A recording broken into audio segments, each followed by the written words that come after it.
Hey guys, what can I get started for you today? Bananas away, regular? And I'll have the Rip Berry, but can I get vanilla oat milk? And I'll add spinach and ginger. And can I substitute the raspberries for strawberries? Also add the chia and hemp seed, and definitely have the power booster and the collagen booster. And can I get that blended twice? Wow. For Alicia, Custom Chaos? One of a kind. You're one of a kind. Booster juice, freshly made, your way.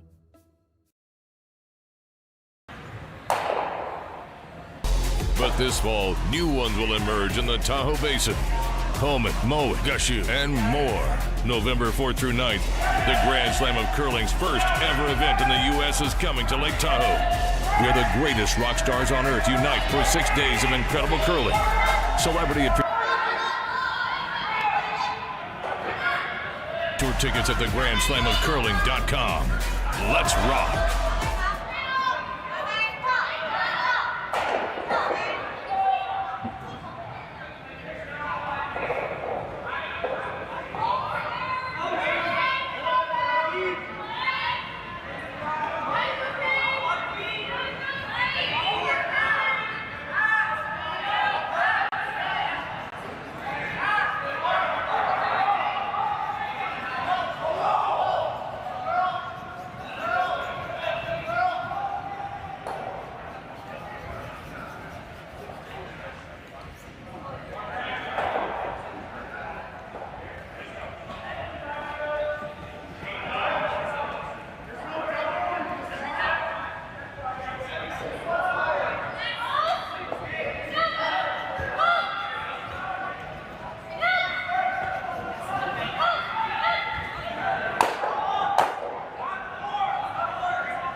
Hey Ben, what's the Aztec Safety online e-learning website again?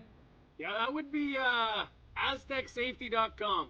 Fire extinguisher and firefighting, we'll send that one to Paul.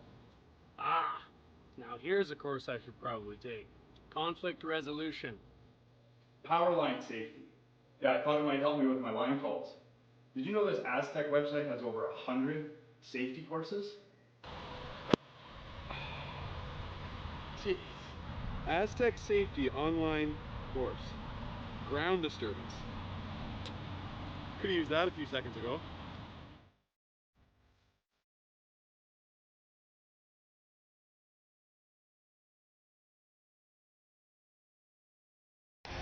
The 2025-2026 Grand Slam of Curling schedule is out, with big events happening all over Canada, like the Masters heading to London in September, the Tour Challenge from Nisku this October, the Canadian Open from Saskatoon in December, and the Players' Championship from Steinbeck coming in January. Early bird weekend and full event passes on sale now at gsoctickets.com. Let's rock!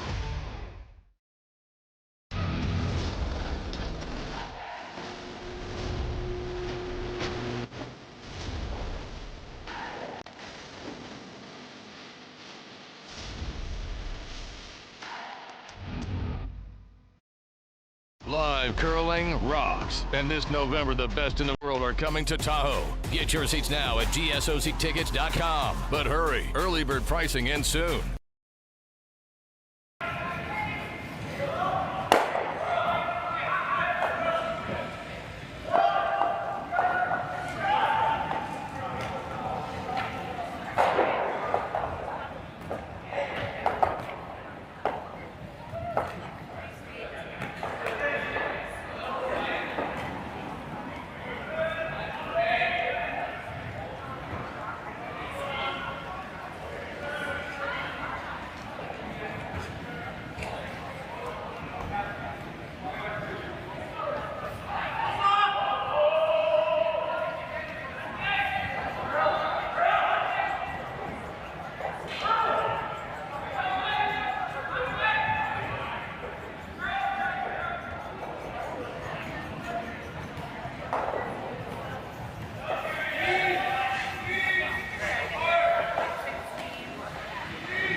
that's life.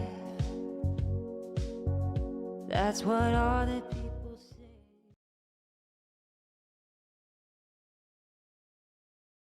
Hey guys, what can I get started for you today? Bananas away, regular? And I'll have the rip berry, but can I get vanilla oat milk and I'll add spinach and ginger? And can I substitute the raspberries for strawberries? Also add the chia and hemp seed, and definitely have the power booster and the collagen booster. And can I get that blended twice? Wow. For Alicia, custom chaos? One of a kind. You're one of a kind. Blister juice, freshly made your way.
Nice line coming by. Doesn't necessarily need to be deep as long as he's buried. Boy, look at that move at the end.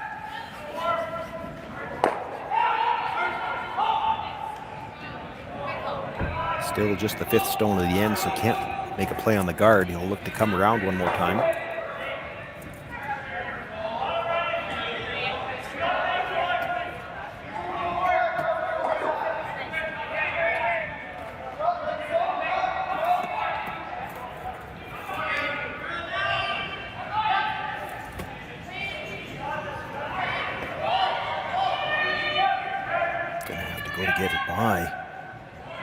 Just rubs just a little bit light on the weight, but gets a little spin at the end and overlaps the two guards. And that's a bit of a problem for Jordon McDonald. It's a tough double peel because it's coming towards the red.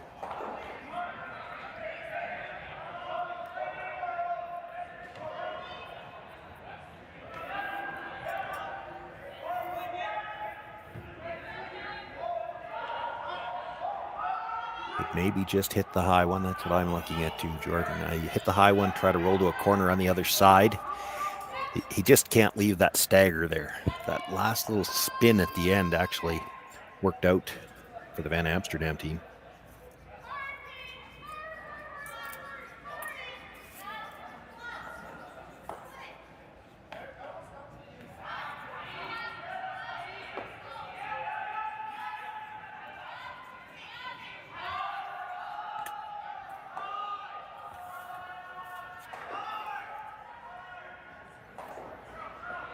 A little too thin, catches their own stone and loses the shooter. So pushes their own stone out for behind cover. Could try to make a direct play at the second shot stone, the one in the rings.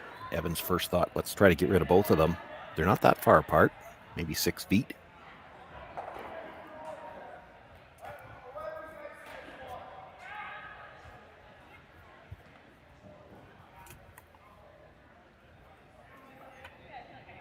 So they're going to make a play on the double.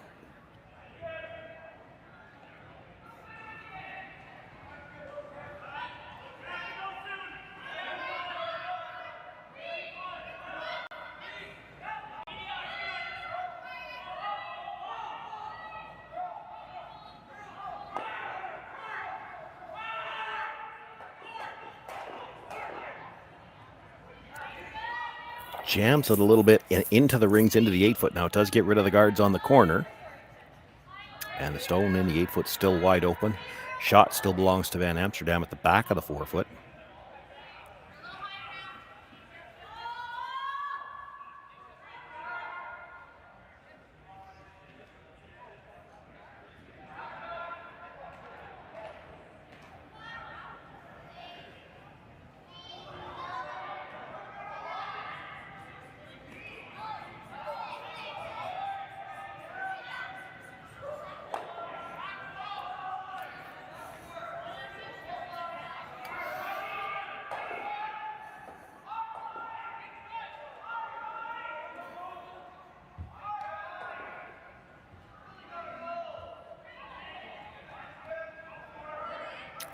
Just lost the line on this one. It's going to clip the yellow stone. Maybe a little lighter than what they had in mind.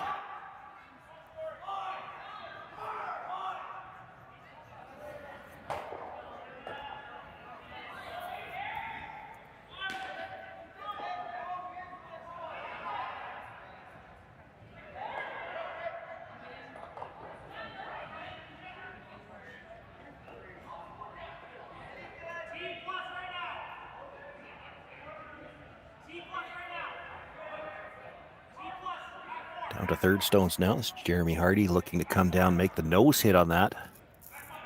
Stay right there.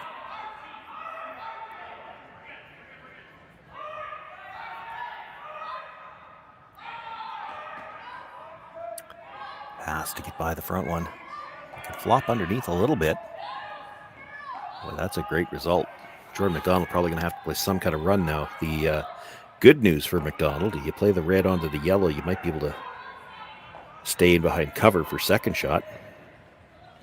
The bad news is you still got a rock at the back of the 4-foot that you need to find a way to get to at some point in the end. You could play the straight back double right now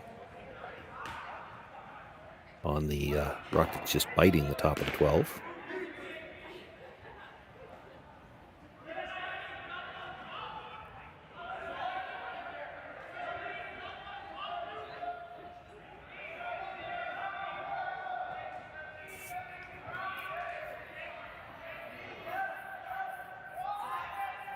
Play a tap on the red. That's what he's looking at. Kind of a tap split. He's trying to bring it straight back. Maybe move the yellow, get a better angle, get the red under cover. That might be the best result. But it's a tougher shot. This is a nose hit to double the stone out of the back of the 4-foot.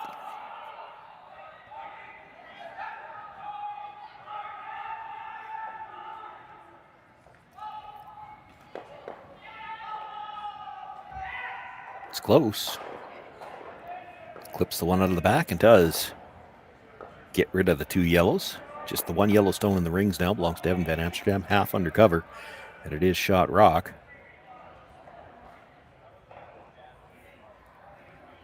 A little dangerous to ignore those reds. 2 rocks that could be tapped back, but you know what do you do about them? That's the question. The scary thing about coming around like this, and that might have been the call or the question coming from the other side, the other end, depending how deep you are here, again, that short run back red onto yellow. It's a nose hit, and depending where your shooter ends up here, that could turn into a run double, buried. So you don't want these even, I don't think.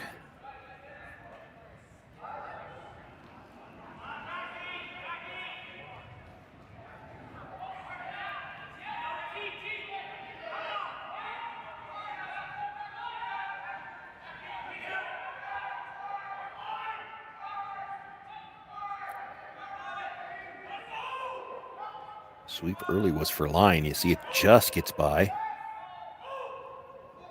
That is a fantastic shot. Brings that right into the corner of the forefoot, maybe a sliver of the button.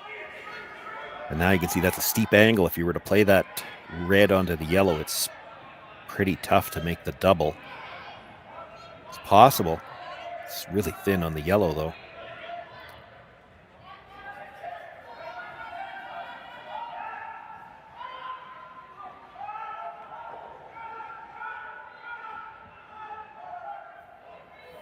A little surprised. Maybe they are looking at this, but I'm a little surprised they didn't look at playing the red on an angle onto shot stone.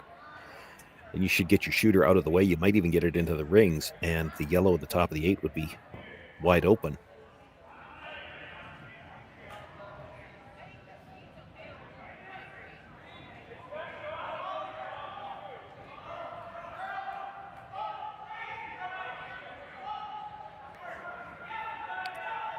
Definitely trying to bring this more or less straight back. Just clip that yellow on the way by. Redirect into the shot stone.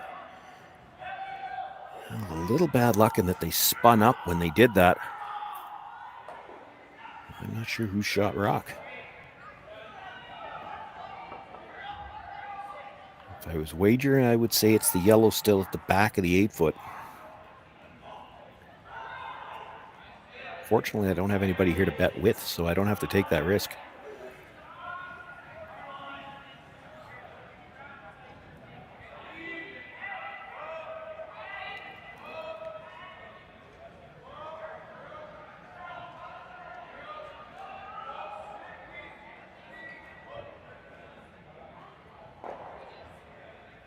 Boy, if Van Amsterdam's looking at the run back, I have to think maybe they think it's red that's shot.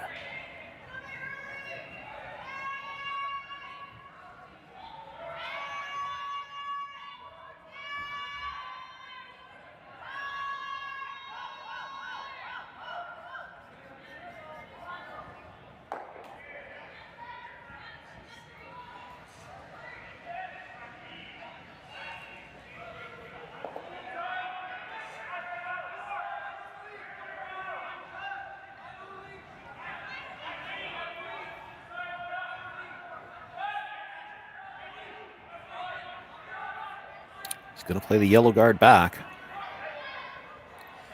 Yellow onto the red. Now, there are ways to make this really good, but there are ways to make it really bad.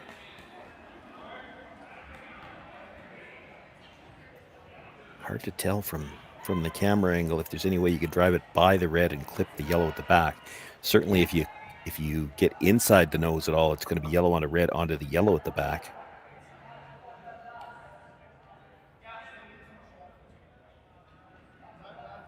But if you could ever hit it right on the nose, straight back, hit the red in a manner that will drive it by the yellow and then roll the raised stone to the center line, we could be looking at another steal here.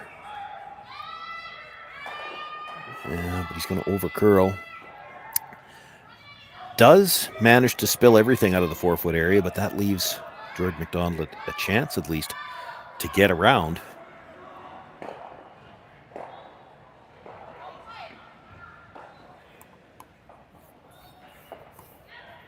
Now with the stagger situation at the front, if you can get this around, there's not going to be anything to run into it. He might have a chance to set up his deuce.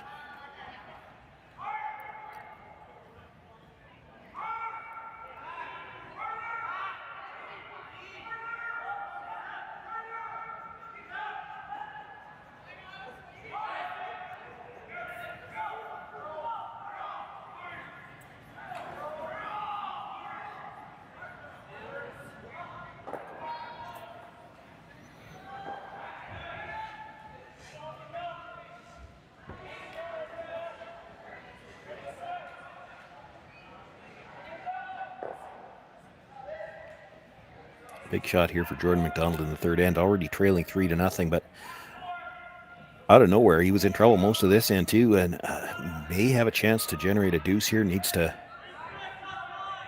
bury one top forefoot here with his first.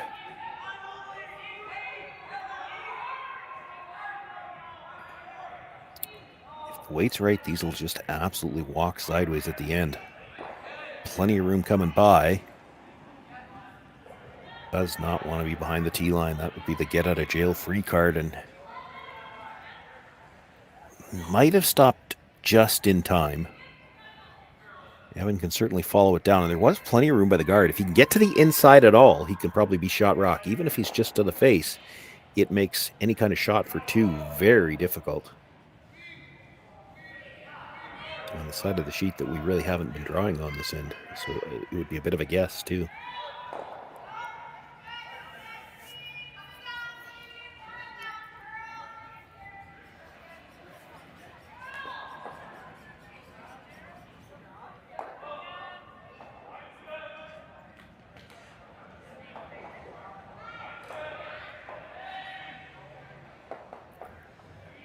Steal a 1 in the first, steal a 2 in the second. Evan Van Amsterdam with his final stone here in the third. Looking to get a freeze to the inside corner and maybe be able to steal the third end in a row.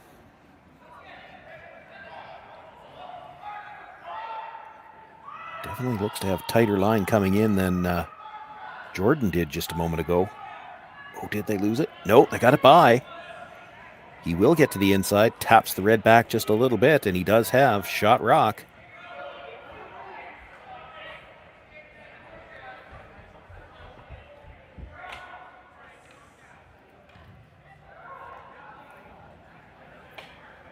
Jordan thinking he might be able to see enough of it with quiet weight to come down and move it far enough to get probably just one. I can't see the yellow going farther than his shooter's going to go here.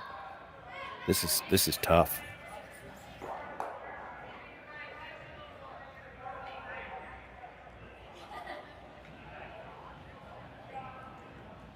Half a rock probably clears the back one. To have just backline weight on this though, or you won't get the finish. It's not going to look good from the hacks. You can't see it at all.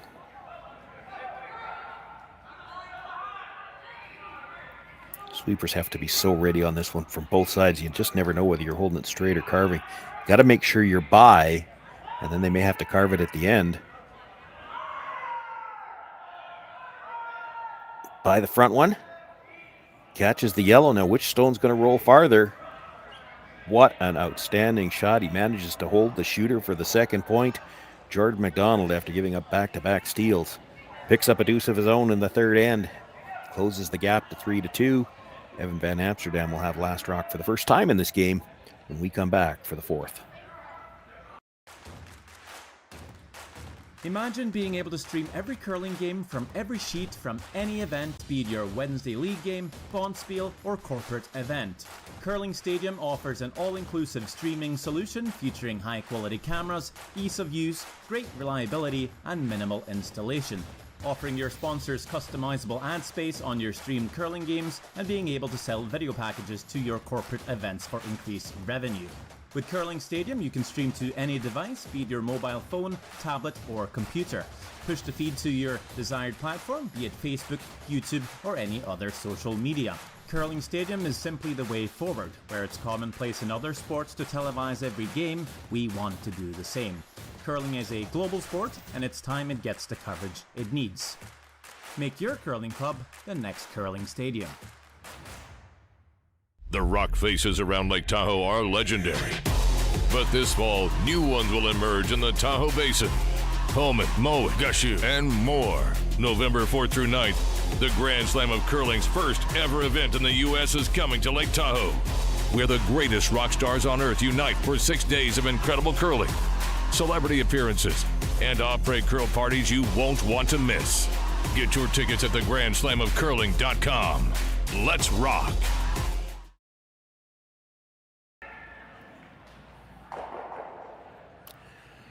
Well, that scoreboard looks a little better for Jordon McDonald now after giving up back-to-back steals in the first and second. Faced with a very difficult shot for his last one, made an outstanding shot. And really, I say Jordon McDonald, but it's a team shot. They had to judge the line just right. You see here, picking it up halfway, a little bit of carve. Now back to holding it straight. Just gets by the front one, and they were ready if they'd had needed to carve it again. And Jack Gauthier ready at the tee line as well because he had to get that yellow a little farther than the red. Manages to hang it around for two. Right back in this game. So we begin play in the fourth end. Center guard to start things off here in the fourth, and the come around attempt is just a little bit short.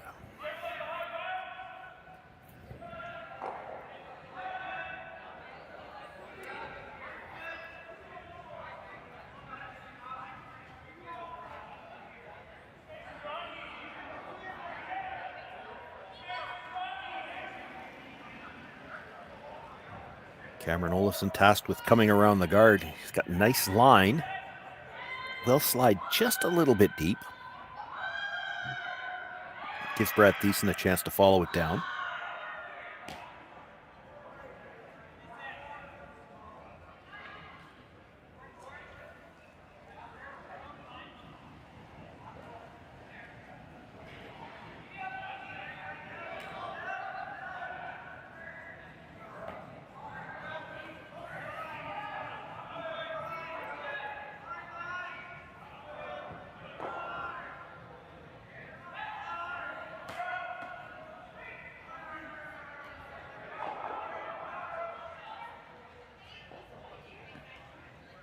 Boy, a ton of room by the guard, and this is going to get close to frozen.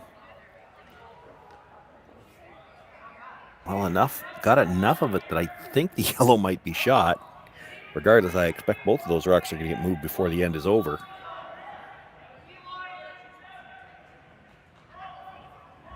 Jordan would like to cluster some things around that button for now.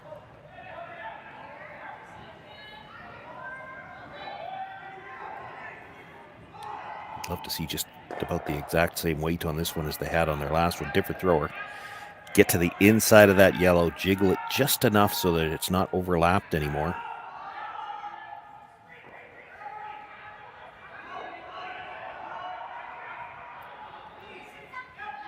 Still tons of room by the guard. And you know this is going to go, though. Look at that rock. Might have lost the line on it, actually. Comes to rest, just biting the top of the forefoot.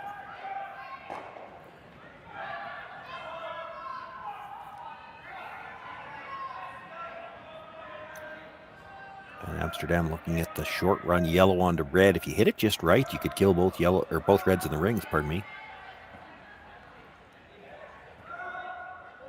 Just ever so slightly across the face on the second one. It will come straight back. You can get rid of both reds. Probably leave two yellows in the rings.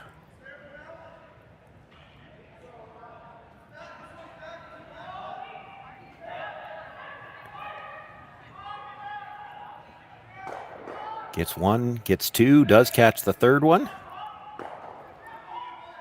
Lost the yellow run-back stone as well, but Amsterdam sits one, edge of the button. Fantastic shot. You wouldn't have to hit this much thicker, and you'd keep that run stone in the ring somewhere too. One more look at it. They called the sweep on when they knew they were close. You don't want to ever risk over curling that, putting it onto the red one, or pardon me, onto the yellow one.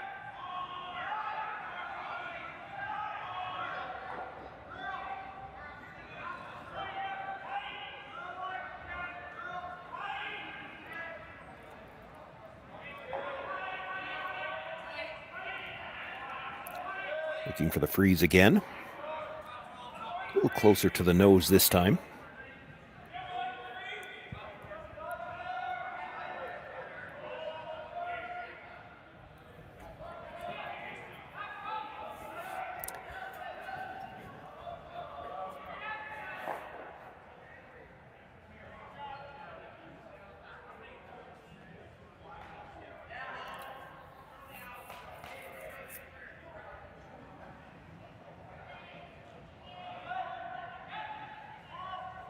Just looking for the straight peel on the guard here.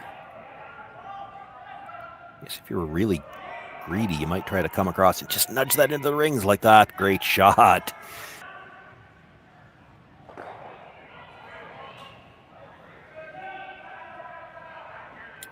Jordon with the hit, rolls all the way across to the forefoot on the other side.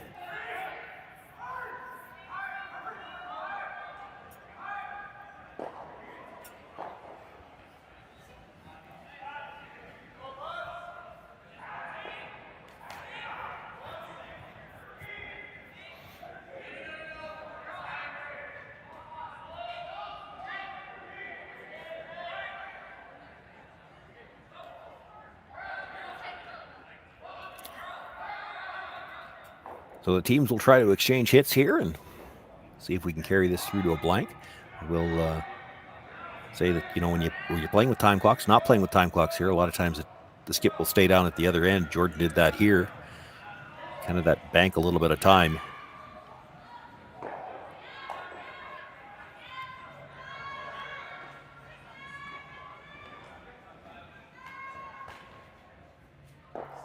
They're going to try to roll towards the wings just to try to put it maybe in a spot that Evan hasn't seen yet. See if he can get a bit of a mistake.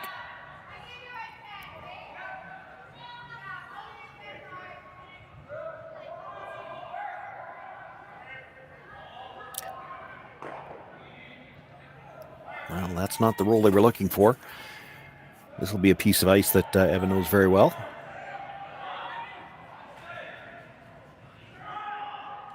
Needs to make the hit and roll out for the blank and keep Last Rock into the fifth end with that 1 point lead.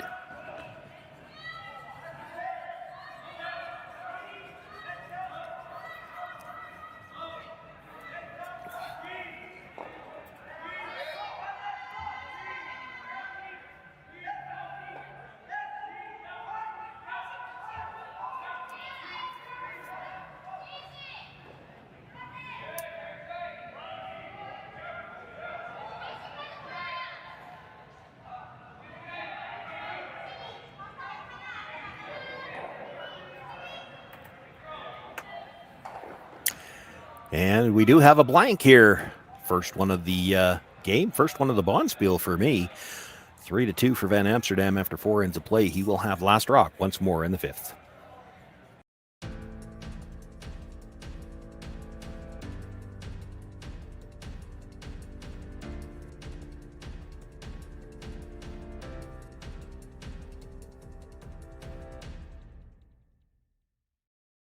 For over 20 years, the Sandra Schmirler Foundation has granted more than $9 million to hospitals across Canada for life-saving equipment for premature and critically ill babies. In the past 4 years alone, $4 million has been granted thanks to the curling community's incredible generosity. The need continues year-round, and with your help, we can ensure every baby has the chance to grow up and become a champion, just like Sandra.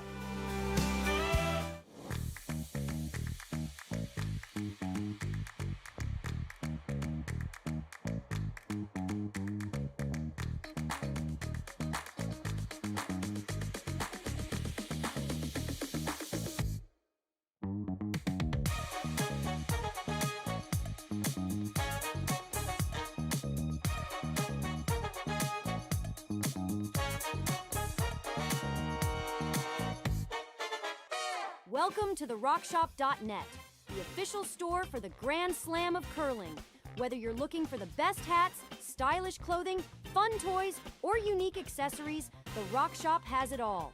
Shop online anytime at the RockShop.net for exclusive Grand Slam of curling gear, or come see us in person at your next event. The RockShop.net, where fans find their favorite curling gear. Live curling rocks. And this November, the best in the world are coming to Tahoe. Get your seats now at gsoctickets.com. But hurry, early bird pricing ends soon.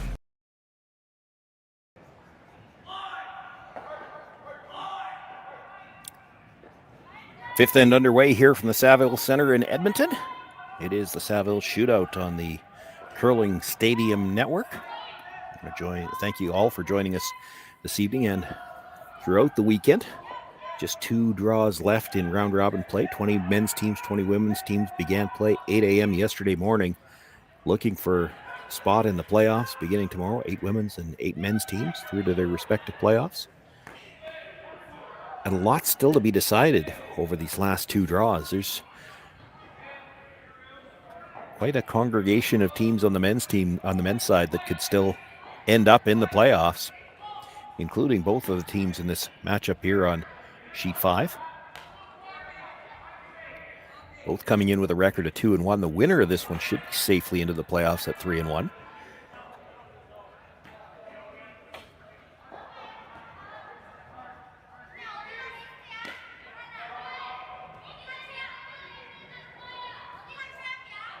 Center guard thrown up to start the end. The come around made a little better this end into the top of the 8-foot. The attempted freeze a little short.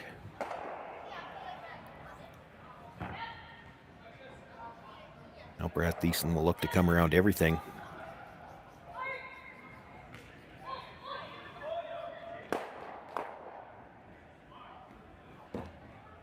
And yet stay in front of the tee line.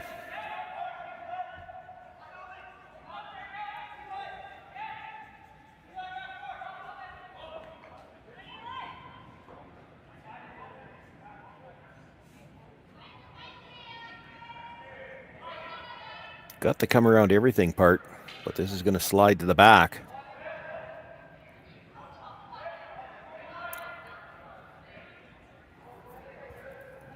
Does sit 2 for the time being.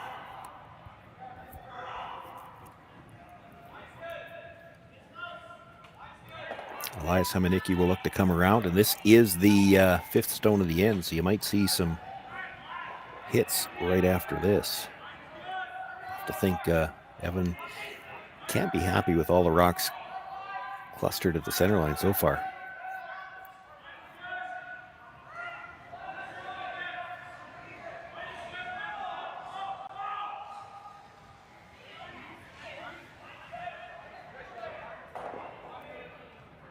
This is one where they don't mind coming all the way to the back one. It eliminates both of those yellows for now. They've still got time to try to get something to the top of the 4-foot later on.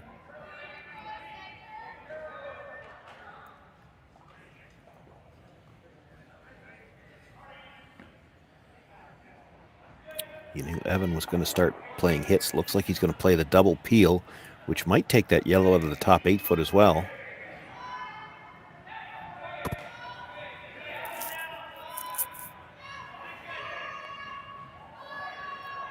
Gets 1, gets 2, does catch the yellow at the top 8, and kills all the rocks in front of the tee line.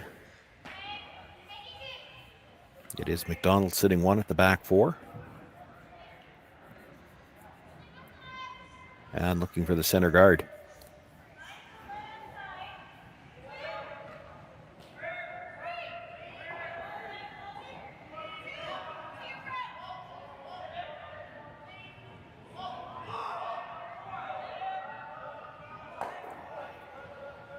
Both brushers were down early on this. You don't want to be too long on this ice.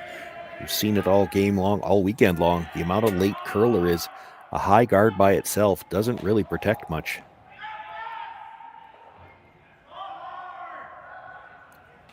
They get it close to halfway. It's still on the long side. You can see Evan Van Amsterdam thinking about ignoring it. They are going to play the peel though. Run it towards that red at the side of the 8-foot.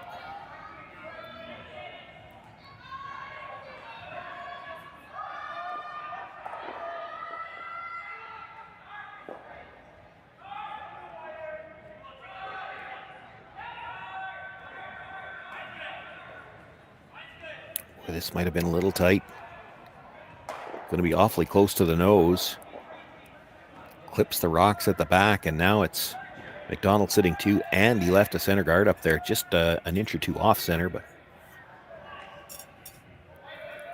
they won't be happy with that. You could see it on the release. He was just a little over the top and got it going.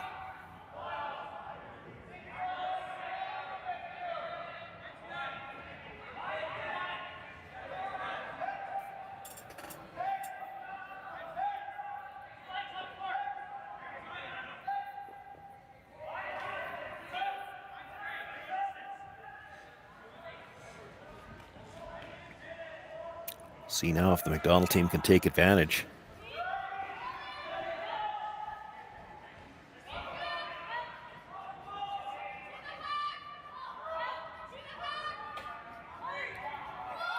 Tons of room. Really walking now, but it's got a long ways to go before it gets buried.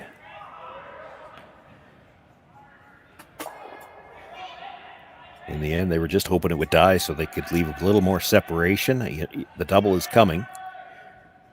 It's never a gimme. Probably about 5 feet between them.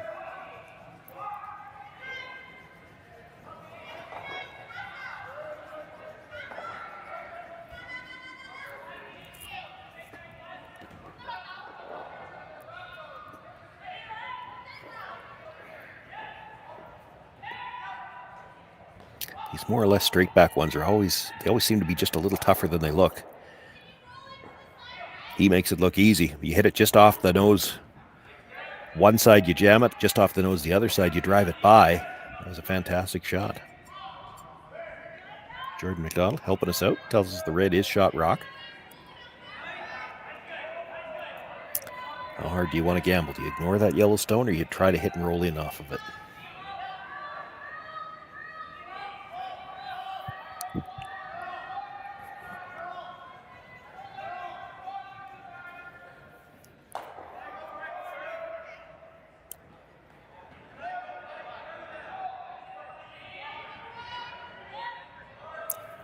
They are opting for the hit and roll under.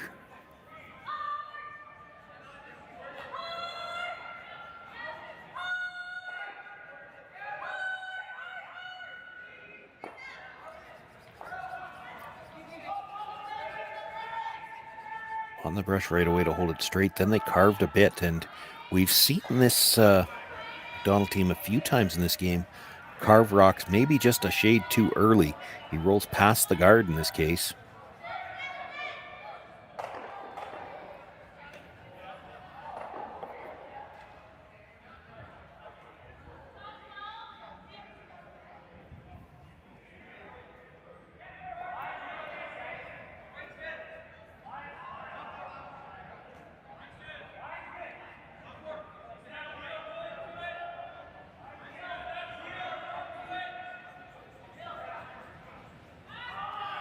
Leaves that stone fully exposed and a chance to hit and roll under now for the Van Amsterdam team. Third, Jeremy Hardy. His final stone of this fifth end. And on it right away as well. If you're not going to roll behind, you might want to roll way over and try to get to the red.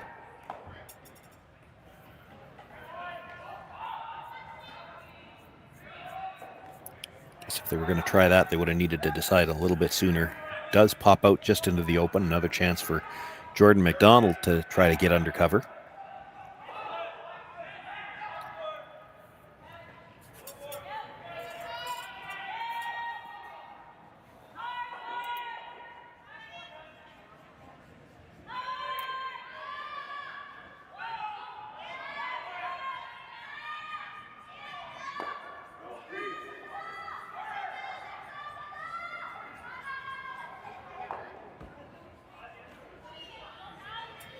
Trying to decide for myself just how far. I guess ideally you want to be absolutely dead buried here. That might be the discussion. Where do we want to put it? If we're half around, you know that Evan's going to come around everything.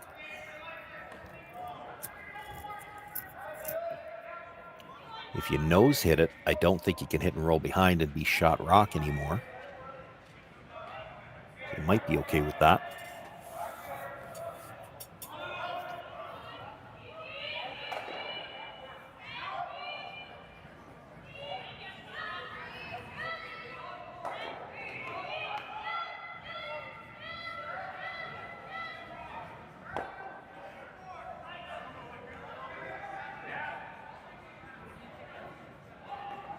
Trying to get this to curl up to the nose. Just a sliver on the outside. He does sit two and left his shooter out in the open.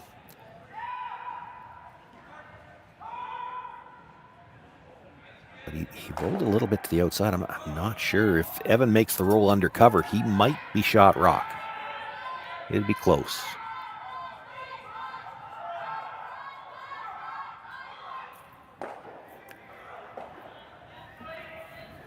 Talked about the thin double, but you don't make it, or even if you make it perfect, there's a chance Jordon just wraps it around.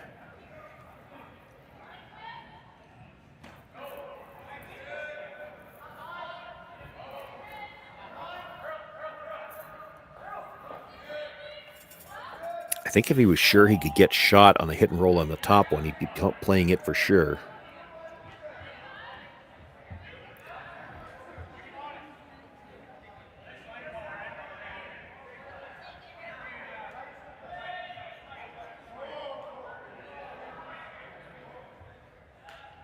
You could hit the top one and roll past the guard and be sure you've got shot rock.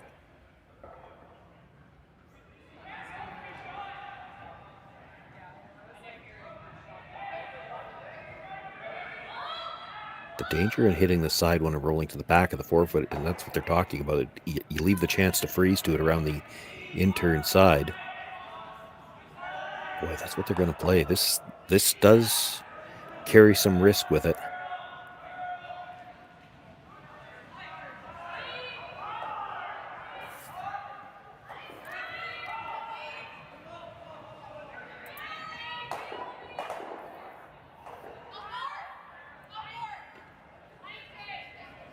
Just 3 stones left to come here in this 5th end. Evan Van Amsterdam with last rock. Going to make the attempt to hit second shot, roll to the back of the forefoot for shot rock behind that red stone top 8. And then I guess you're just kind of hoping Jordon McDonald doesn't lock the freeze on perfect around the in-turn side.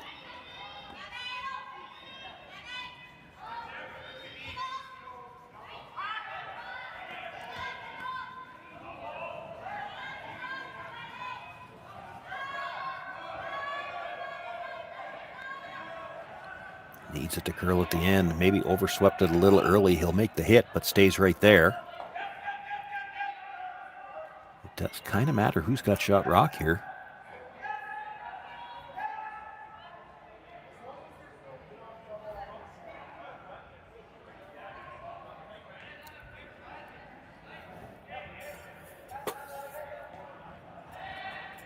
I do think it's the red that's shot. They're still looking at playing the hit and roll behind cover, but then it's a question of just exactly where do you want to roll. If you put him in a spot where he could try a double for the blank, he's going to throw that for sure.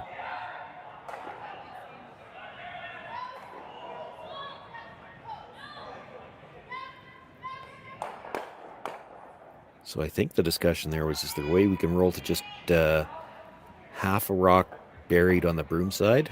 Or maybe half a rock buried on the other side. If you're straight back, which rooms are going to be between them, maybe 2 feet. He might have a chance for the blank if you're dead lined up. You want to put this where he has to make the nose hit to get the double.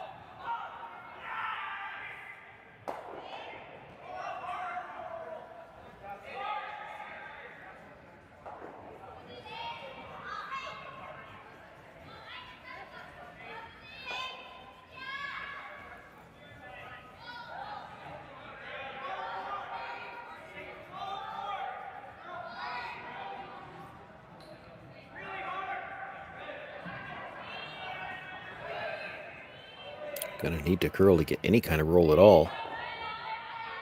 Hits it right on the nose. Now, interesting spot where it ended up though. For the nose hit on either rock for Evan Van Amsterdam, he wouldn't have shot rock. So you've either got to play the roll, or he's looking at possibly the double for the blank.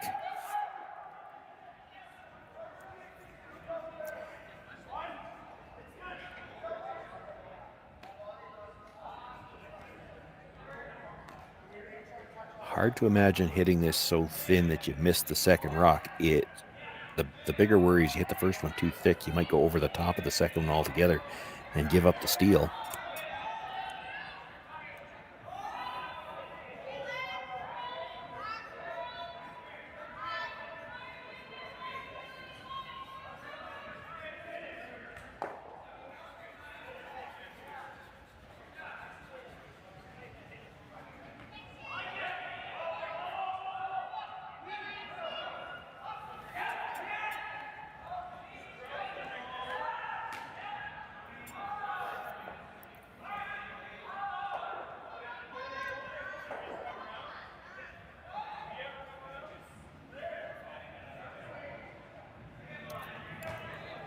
Final stone here, the fifth end. Evan Van Amsterdam looking for the double for the blank. And they're on the brush right away. He's got to be thin on this first one. It's going to be a little on the thick side. It does roll across. Now, will it spin back? Not enough. It's going to be a steal of one. And after 5 ends of play, we are all tied up. It'll be Evan Van Amsterdam with last rock again in the 6th. Hey Ben, what's the Aztec Safety online e-learning website again? Yeah, that would be aztecsafety.com. Fire extinguisher and firefighting, we'll send that one to Paul. Ah, now here's a course I should probably take. Conflict resolution. Power line safety. Yeah, I thought it might help me with my line calls. Did you know this Aztec website has over 100 safety courses? Jeez. Aztec Safety online course. Ground disturbance. Could have used that a few seconds ago.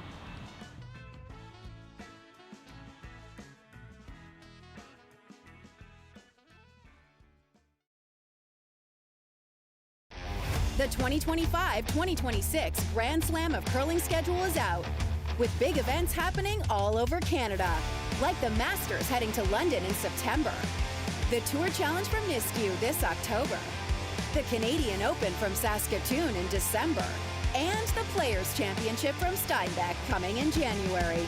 Early bird weekend and full event passes on sale now at gsoctickets.com. Let's walk.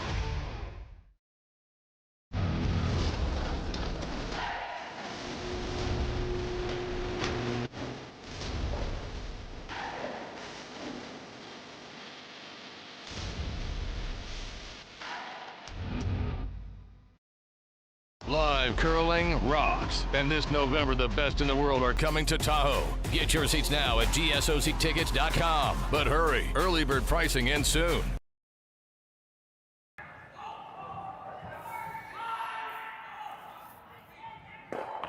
Sean Joyce with you live from the Saville Shootout on the Curling Stadium Network. Connor Sims on production for me. We've kept him busy. There's been some outstanding shots, a lot of good replays to be seen. And maybe a few more yet. Might be a few more yet highlights in this game. We're all tied up as we begin playing the 6th end. Winner in all likelihood through to the playoffs. I guess it's not guaranteed, but you would think 3-1 should get you through. Not only should 3-1 get you through, there's a chance 2-2 will get you through, I think.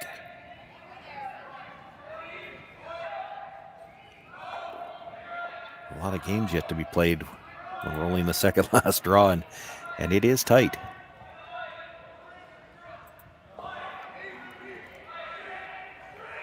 Entering this draw, 1, 2, 3, 4, 5, 6, 7, 8, 9, 10. 10 teams at 2 wins or better coming into this draw.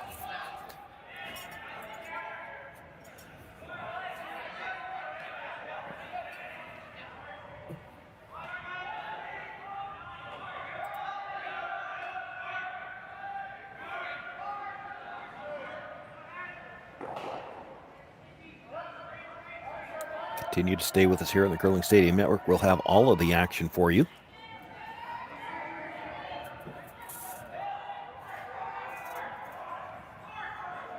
Final round robin draw coming up tonight. That'll determine the playoff spots, and we'll have playoff action for you starting tomorrow morning.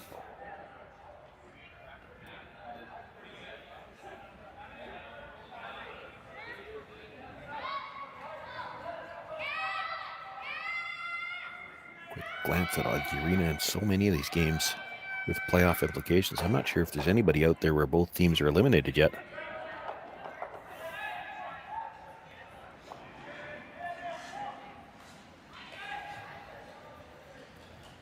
There are still 2 teams out there somewhere that came into this draw having only played twice, so they're playing this draw and the last one.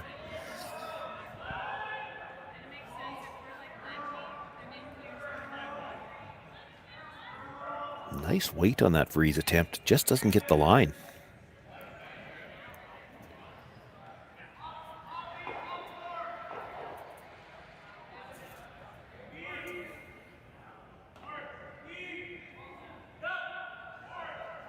Jordon McDonald asking for the freeze into the pocket.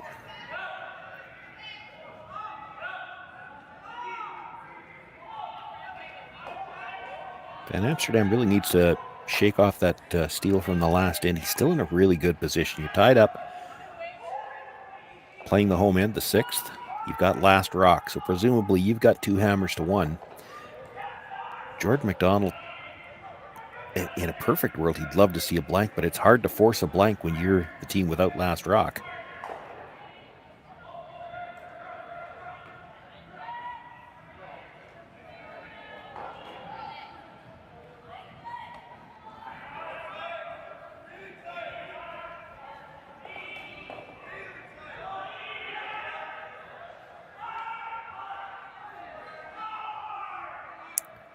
That was the 5th rock of the end. That other yellow you see in the back quarter belongs on the next sheet. So the hits can start now on the guard.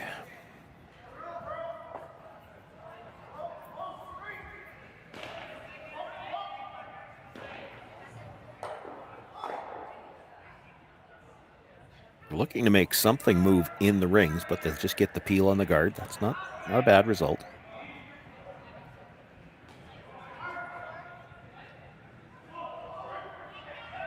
Saw Jordon indicating the line they want for this guard attempt. They want to guard shot stone.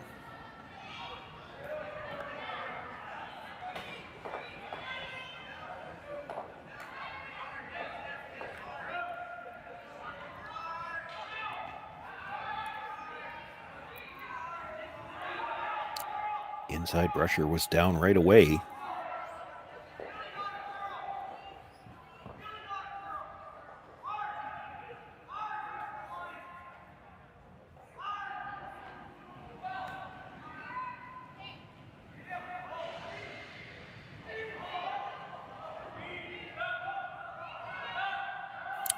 Didn't get quite the line they were looking for.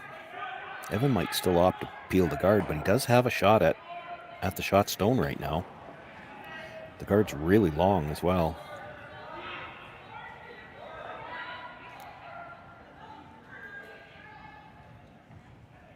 By getting rid of the shot stone, he also eliminates that pocket that the third shot is frozen into. This is probably the right call.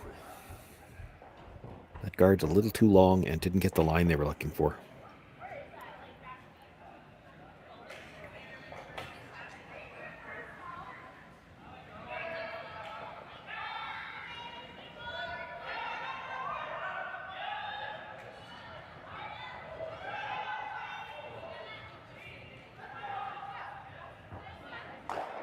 Starting to walk over now. A little thin on the red one, does push the yellow out further into the open, at least gets rid of the pocket.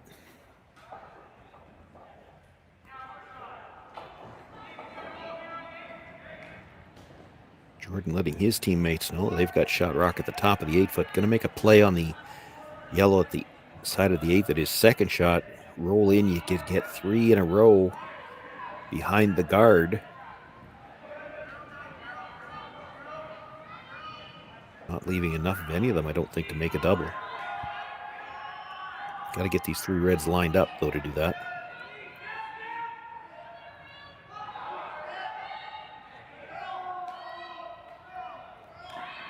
Trying to get some curl at the end. This is going to hang out there. Be a nose hit. It does sit 3.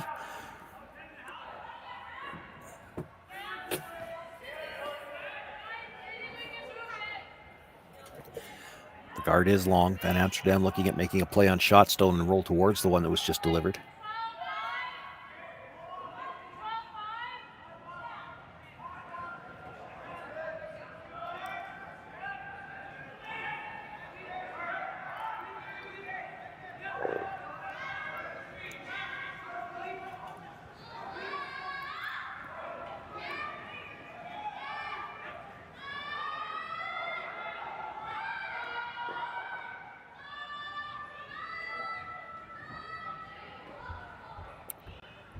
This to curl just to make contact. He's going to get a piece.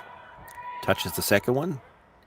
Shooter carries all the way back and moved all 3 reds. Didn't kill anything.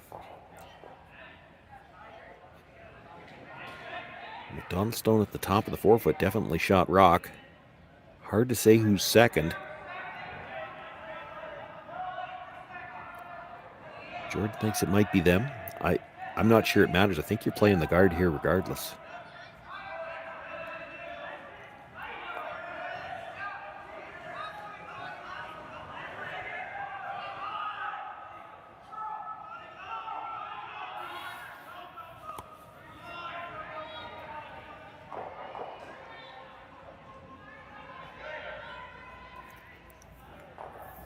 Last of the third stones here to come.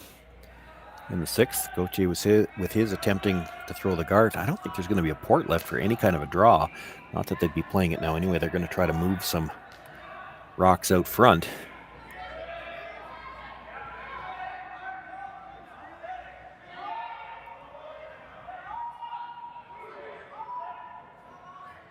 It's pretty good placement. Now, do you play the double peel or do you try to run that straight back and see how many reds you could get rid of?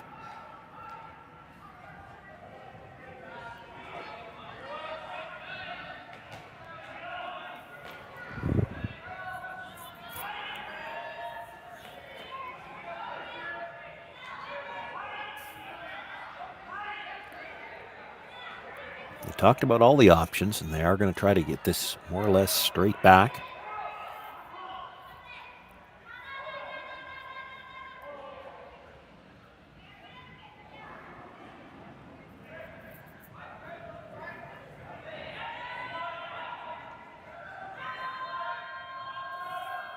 It's close. Red, just over the top. I'm going to make sure they roll that shooter far enough out of the way that they still have a shot on the intern side. I'm not sure. See Jacques Gauthier looking again. They're still not positive, I don't think, who's second. I'm not sure it matters. I think you're guarding that shot stone. It's tough right now to draw. If we were down to last rock, it would be tough to draw to the button on the intern side. It looks like there's a port there, but the way they carve over at the end, by the time you're by that Yellowstone that just rolled over, I'm not sure you get by the stone at the top of the forefoot.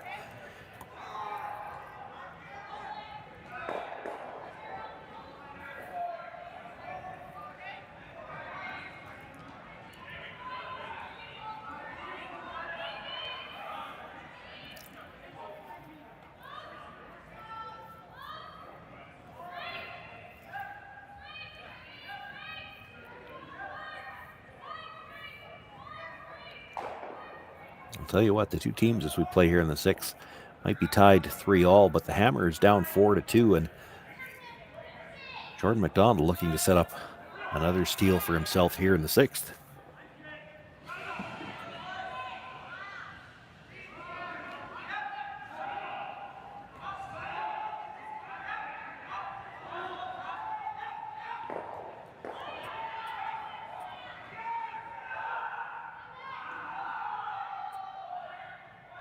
That's what I mean about how much they walk at the end. They couldn't sweep that one because they were afraid it was going to touch the yellow corner guard, and he still gets back to the center line.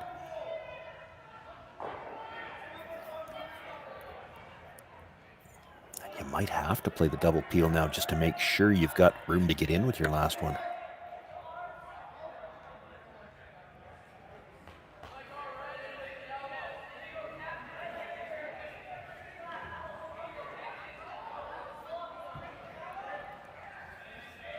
Boy, looking at drawing with his first, this is a risky shot.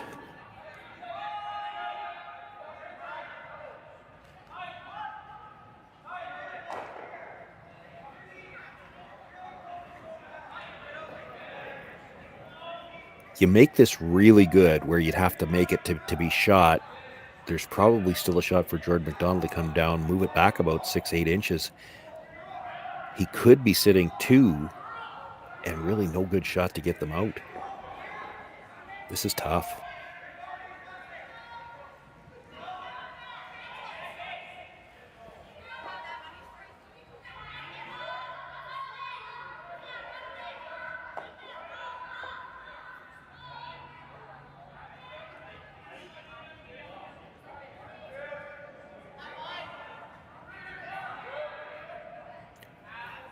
Rushers will make a quick decision. They weren't pounding it early. This looks like more of a line call.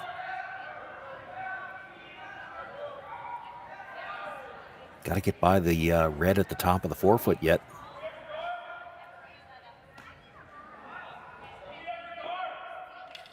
And does, but it slides just that little bit deep. And this is what I was talking about. Certainly Jordon can follow it down. If he just sits on the face of it, he's got a chance to steal one. But if he could move it back about a little bit more than a foot, he could be sitting two.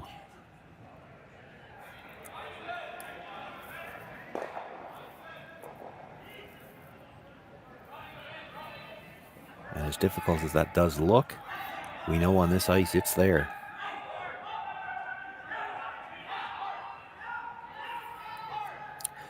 Has to get the line for the freeze first. They'll sweep it for the tap if the line's perfect.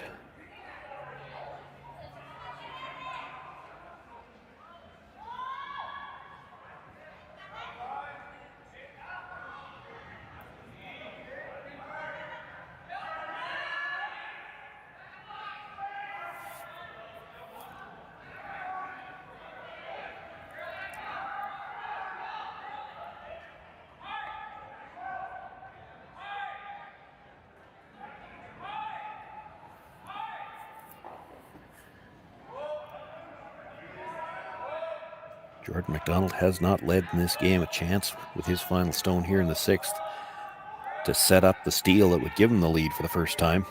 This has definitely got tighter line early. Gotta get by the front one. He's not going to.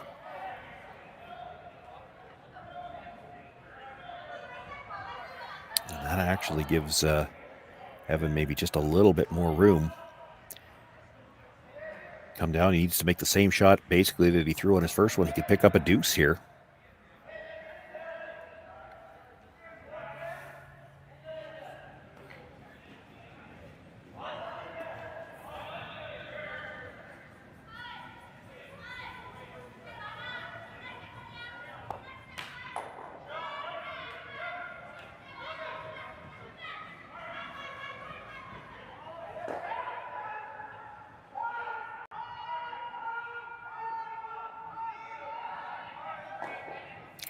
Final stone, sixth end of a tie game. Van Amsterdam sitting one and a chance to draw the button for two. This looks to be a little bit tighter for line than his first one was. This looks to be a lot tighter for line than his first one does. It's going to get by the front one, but it's never getting by that stone at the top of the forefoot. Comes up just a little bit light. So it will be just the single point here for Evan Van Amsterdam. He takes the lead after 6 ends of play. Jordon McDonald will have last rock once again in the seventh.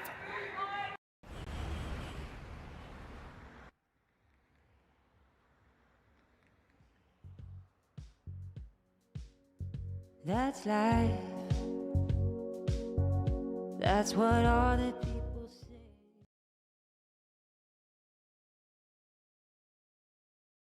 Hey guys, what can I get started for you today? Bananas away, regular? And I'll have the rip berry, but can I get vanilla oat milk and I'll add spinach and ginger? And can I substitute the raspberries for strawberries? Also add the chia and hemp seed, and definitely have the power booster and the collagen booster. And can I get that blended twice? Wow. For Alicia, Custom Chaos? One of a kind. You're one of a kind. Blister juice, freshly made your way.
First stone of the end thrown up as a center guard. It's just a little off the center line, so there would have been the option to try the tick, but they'd play the come around, get to the top of the 8-foot.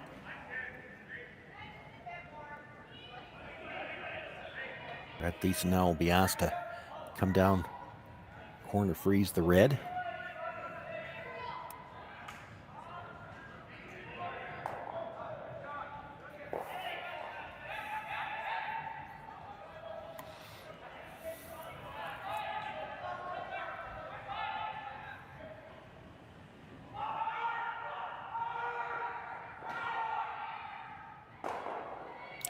Not going to have the weight to get down to the red one. Does get by their own guard. They can kind of line up the guards anyway. They've got a double center situation. Van Amsterdam probably not real interested in seeing a blank here.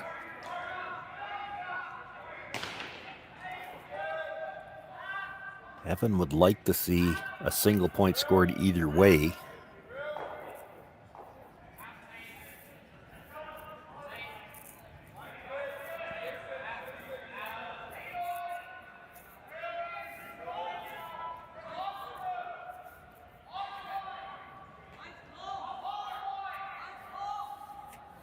Jordon McDonald might like a blank or a deuce if he gets the opportunity.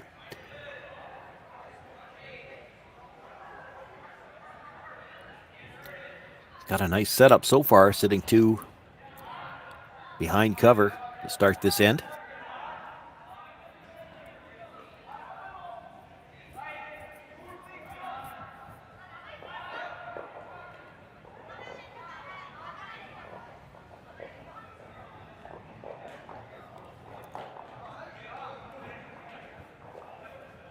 Jason Gitter being asked to come sit on top of the shot stone.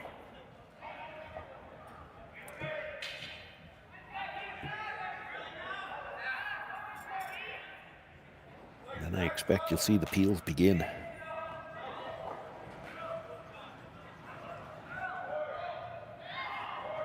Well, he didn't make the freeze. That changes things.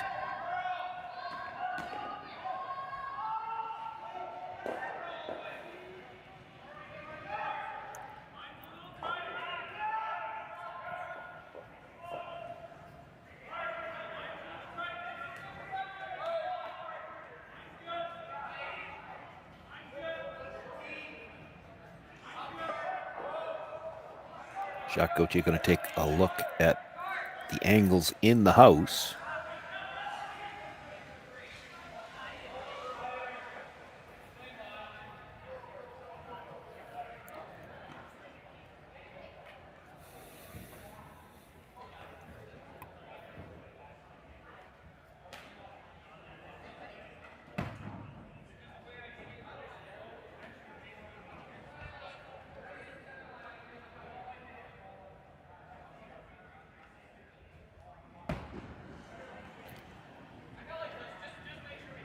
I don't think you want to move the red. I think that discussion must have been something they're worried about Van Amsterdam doing.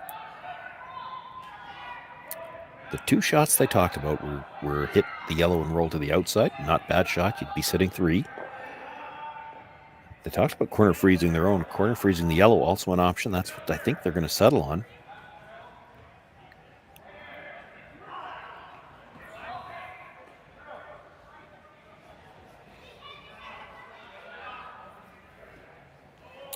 This might be just because I think what they were talking about, the corner freeze their own, and Van Amsterdam could come down and just try to nudge it back behind the tee line. You corner freeze the yellow instead, and he can't do anything with that red stone at the top of the 4-foot.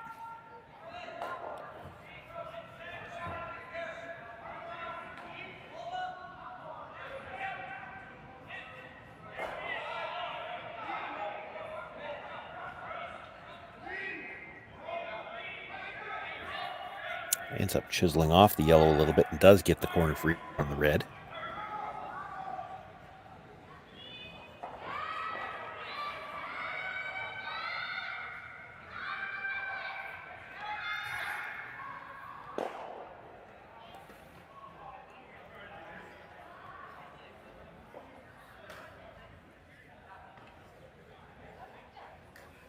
So looking to come down Nudge red onto red, move that red shot stone back, and you'd love to leave the yellow-red almost dead frozen straight back so you could blast the red out later. In order to do that, he's got to hit it just a sliver on the high side. Boy, he's got to work to get by the guard.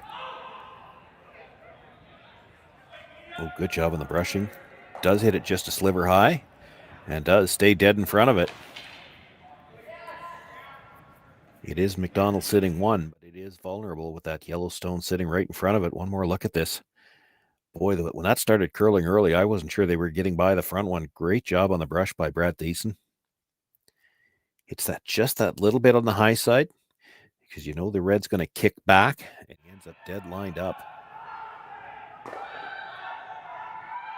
And I believe the call for McDonald was they're going to try to break up that pair in the top 4 foot. He's going to have to move the red one a little bit. Ideally on a bit of an angle. You want to be just to the inside of the yellow. Tap yellow onto red. Get some separation between those two rocks and stagger the two that are left in the 8 foot. He's going to be awfully close to dead lined up though. Yeah, that's not the angle they were looking for, I don't think.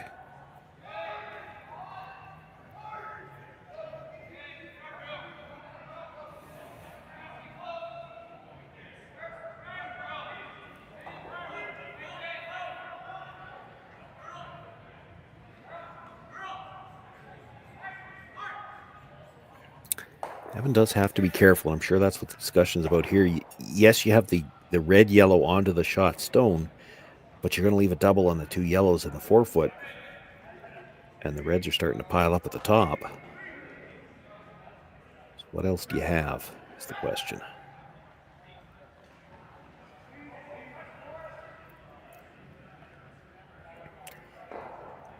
Could save that red yellow for later. Right now, Jordon McDonald can't do anything with it because it's coming back onto his own stone.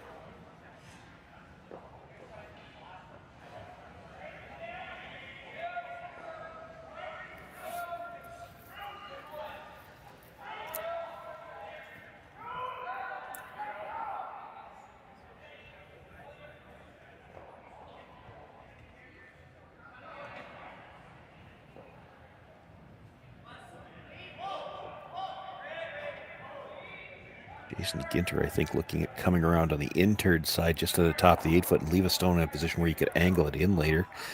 I kind of like that call.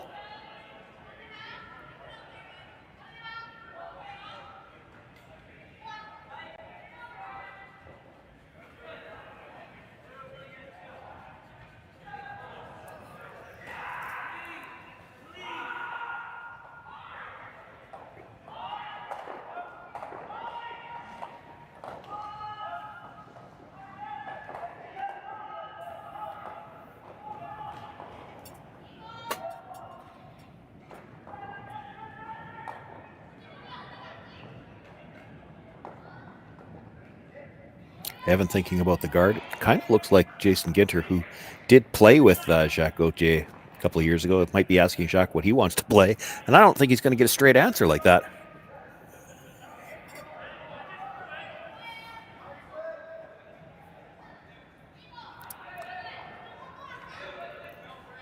And you see the former teammates talking at the hog line.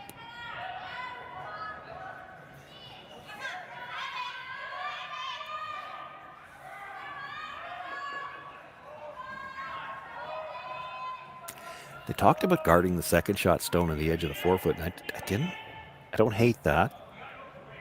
But they're going back to, it was actually Jason's suggestion to play this draw in the first place. Your setup in the middle of that red-yellow is pretty good right now.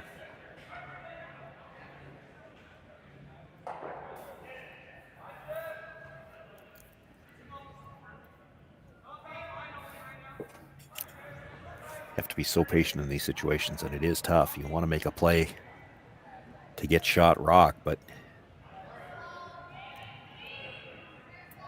this is more about a setup shot, I think, at this point.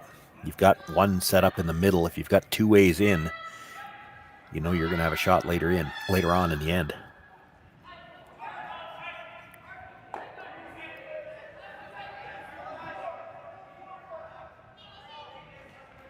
this is going to come up well short.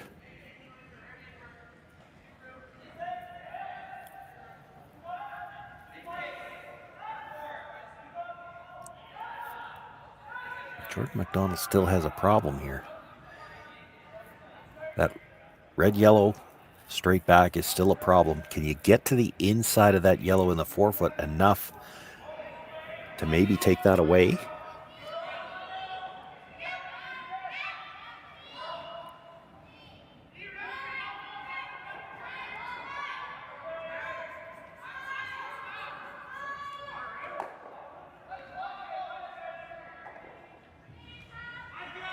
They're going to talk about it as well. He's got an inch or two of air. I wonder if, and I don't think you play it with big weight, if you could get a back 8-foot draw, get just to the inside of that yellow and get a sliver underneath that red-yellow combination, then he can't get to shot rock. Now that's easy to say from here. That's a tough shot.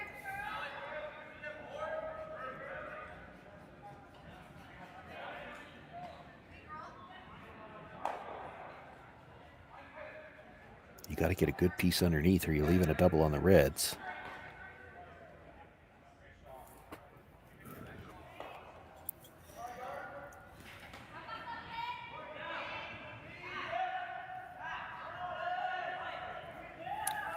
You could try to just jiggle the two at the front just to change that angle a little bit.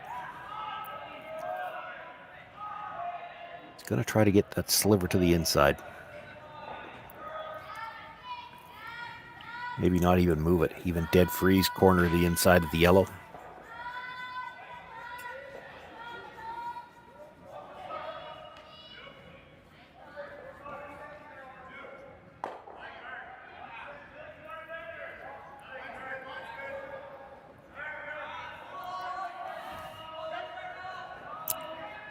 I saw one finger point up, and I think the reading lips, it said hot, so it's a little worried that it's a little strong early. Line's close. Line's really close. Walks over at the end. Gets just a sliver to the inside. Boy, I think that's enough.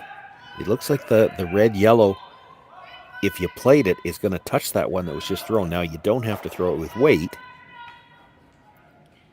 You could play it as a draw tap. It's still okay.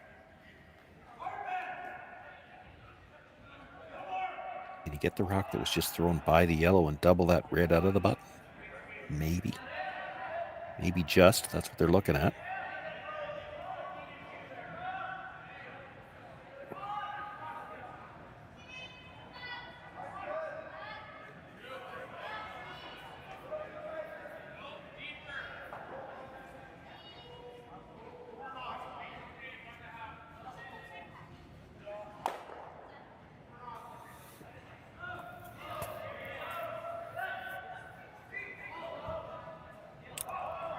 This is so thin. These are thinner than you think. Stay at just about an inch of it. He's got to make sure it doesn't touch the yellow.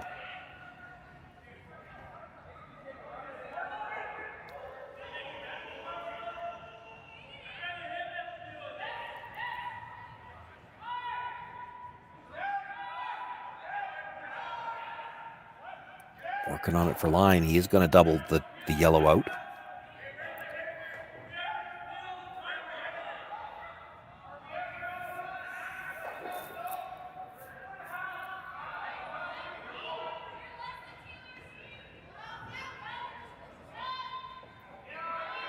Now the question for the McDonald team, and do you want to play it? If you hit that red right on the nose, does it double the two out of the back? Does the yellow still leave the rings? Would you be sitting 3?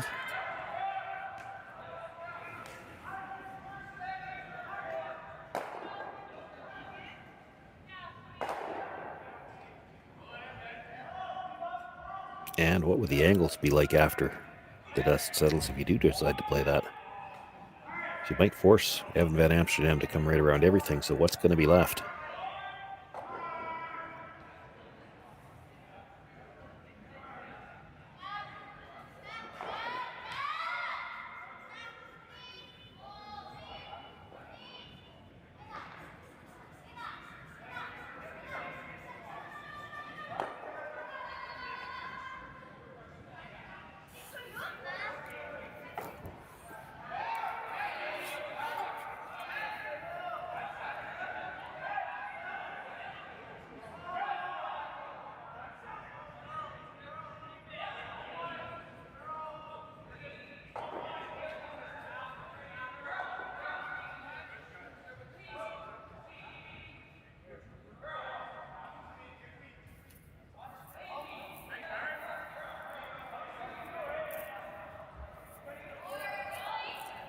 Talking about coming around wide on the intern side.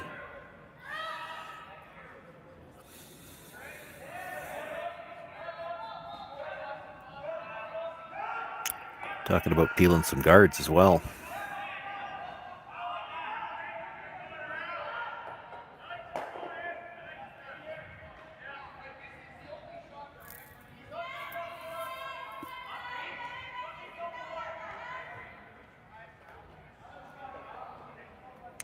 I was looking at that as well. Could you come down? Great shot if you could make it. It's really tough. It looks super tough from the hacks. That rock is completely overburied. It's almost a full rock's width, maybe a sliver behind the wider guard.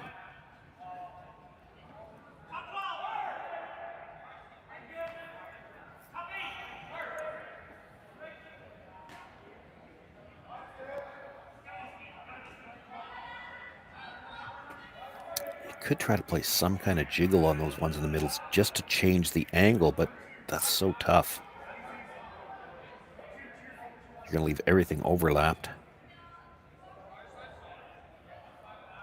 You still need a way to get that yellow out if you're worried about that.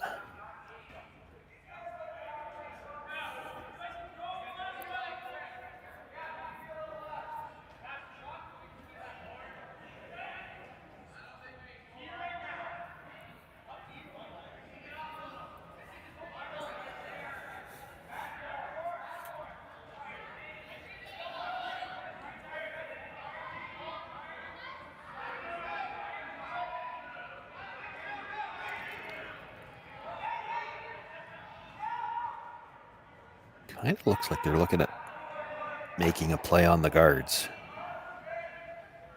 Not sure that's where they're going to settle, but that seems to be what they're looking at right now.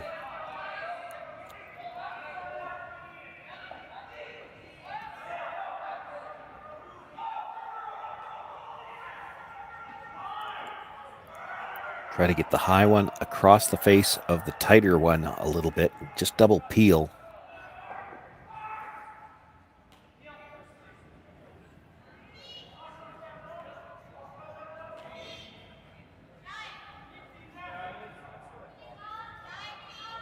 I don't think they're trying to bring this back into anything in the rings. I don't see any good angles for them bringing it back into the rings, but the double peel is tough.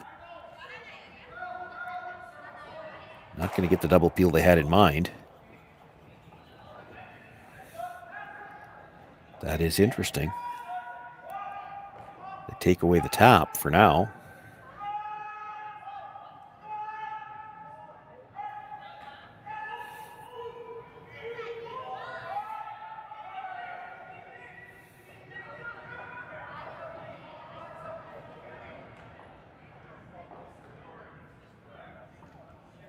And Evan is going to play the wide intern, see if he can get around that stone at the top of the 8-foot and maybe get into the button area. Could be sitting shot after this.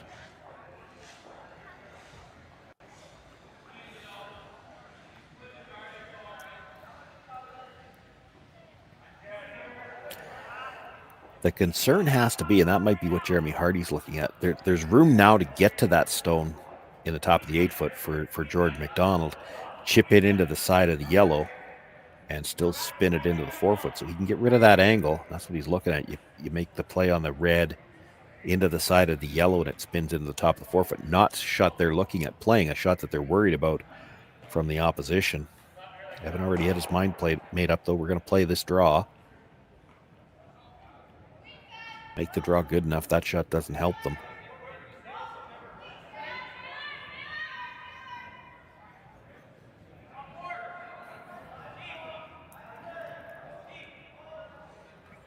Still a lot of room.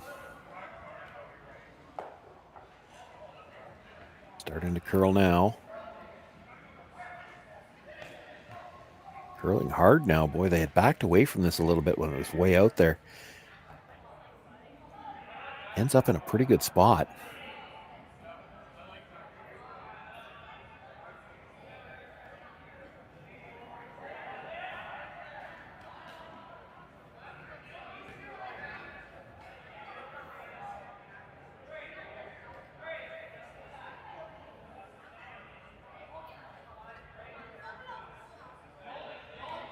Looking at the guards straight back, I think. Yellow onto the one that was just thrown, or pardon me, onto the red at the top of the 8-foot, onto the one that was just thrown.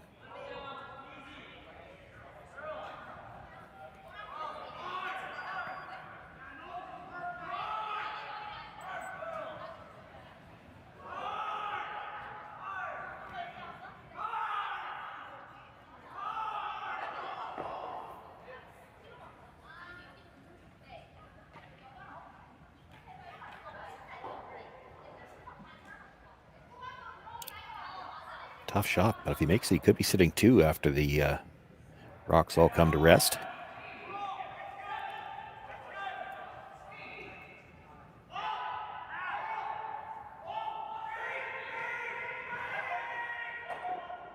One, two, catches that one and actually nudges that other stone and changes the angle a bit. He does sit 2. That's a really good shot.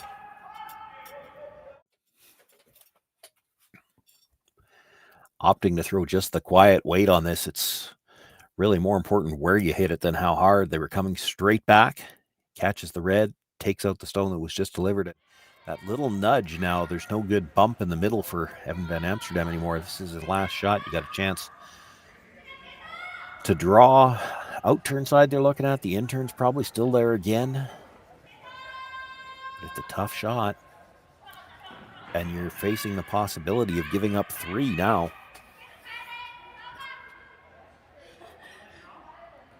Similar run is probably there. Red onto yellow, onto the red that was just tapped up, and you might move both reds, but to make that, you're probably rolling away and still leaving a deuce opportunity in the middle. That red-yellow is going to be accessible now.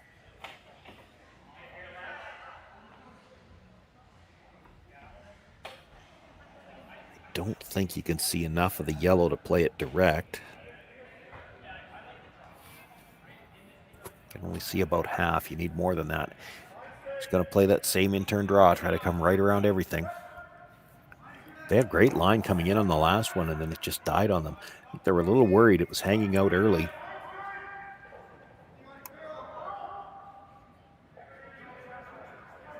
If he has the same line coming in here, they could bring it right down to the shot stone.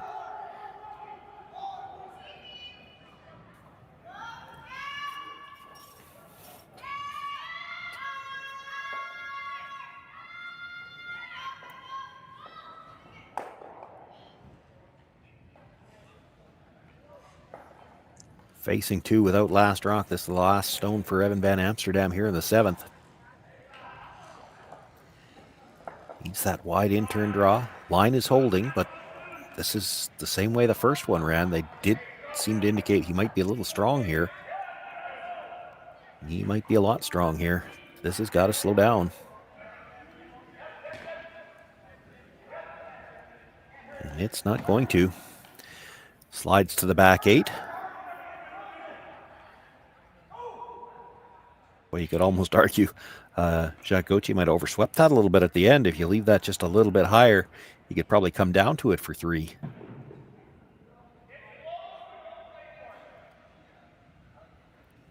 That's what Jacques was just looking at, but I wasn't able to read his lips enough to know what he said.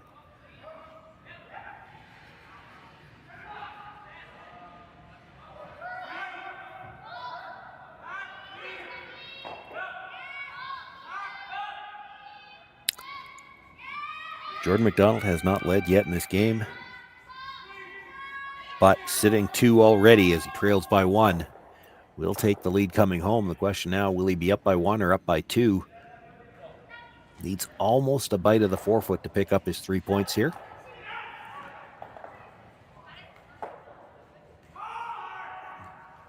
Looks like he might be able to come to the back one. Hard to tell.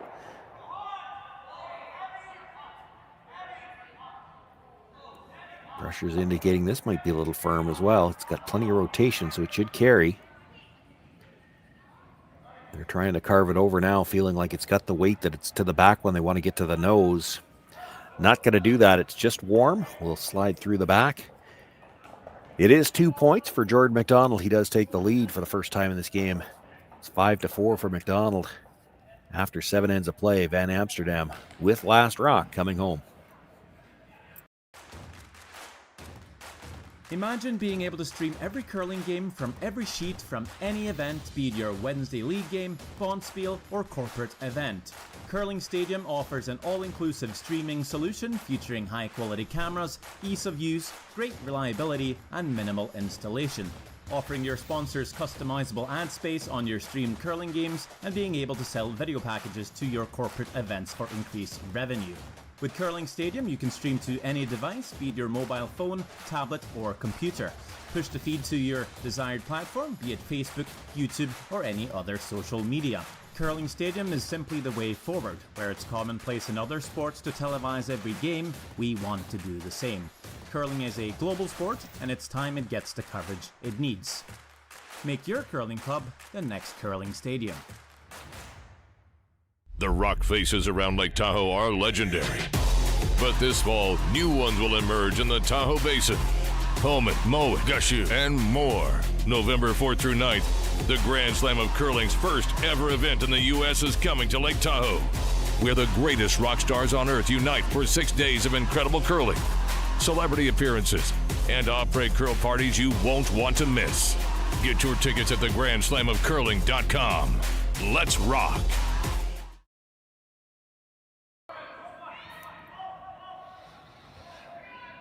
Now this is shaping up for an outstanding final here.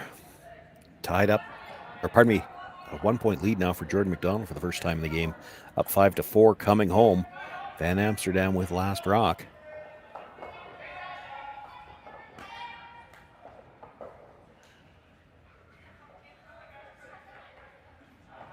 Center guard goes up, the corner guard now being attempted.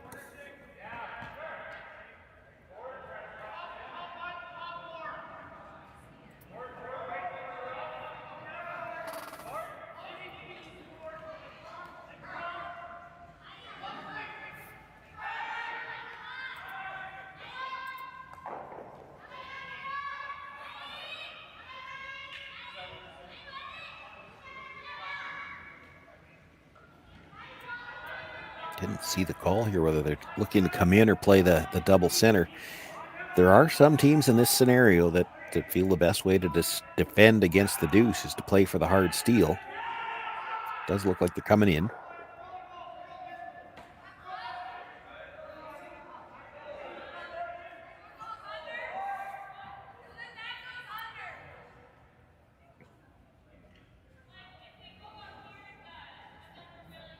It's about half behind. He's a little deeper than they might have liked. Still forces Evan to play in the middle for now.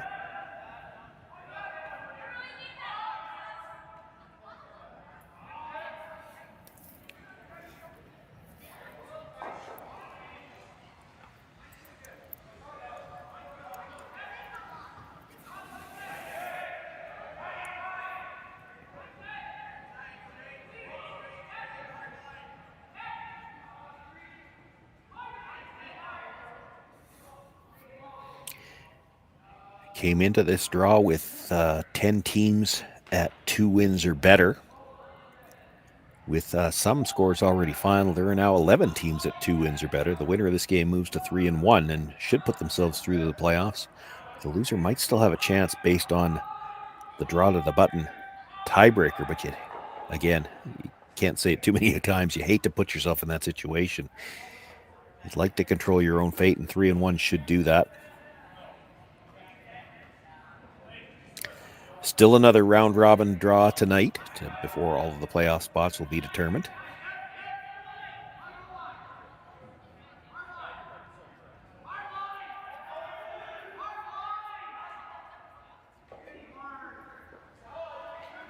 Well, that's yet another issue. If you lose this game and have to wonder about a tiebreaker situation, you might have to sit and watch that last draw. You've got no control over it whatsoever. You can only watch to see what happens.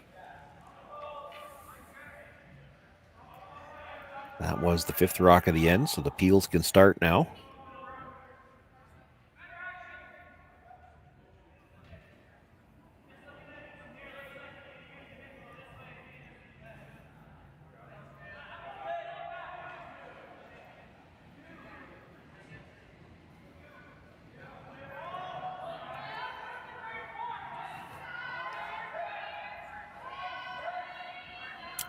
You'd make the straight double peel on the reds, but you'd have to leave your shooter there. He's trying to hit it off the nose just enough that he can get the red stone that he hits first. It's going to jam, have it spill off the center line a bit, have the shooter spill off the center line a little bit. Maybe leave 3 guards on that corner.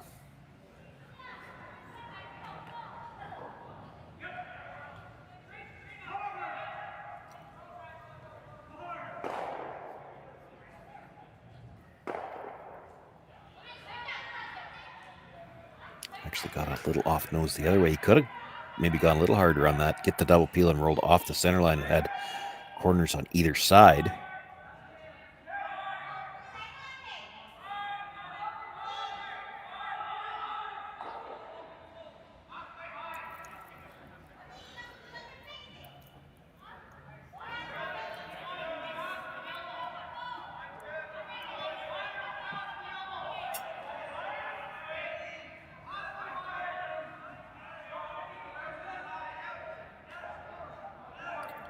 Jordon will look to guard the yellow in the rings just so that it's not available for straight back onto the red.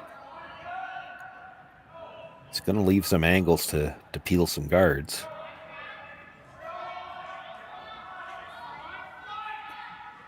Evan has to be a little careful. You peel too many, and at some point in time, Jordon McDonald will just switch gears and force you to one.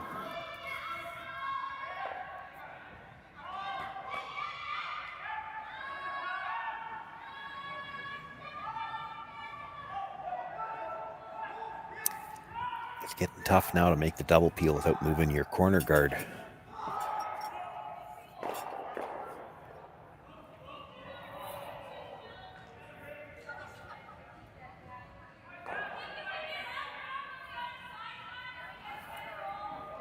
Looking to make a play. Tight yellow guard onto the yellow in the rings, onto the shot stone and the button.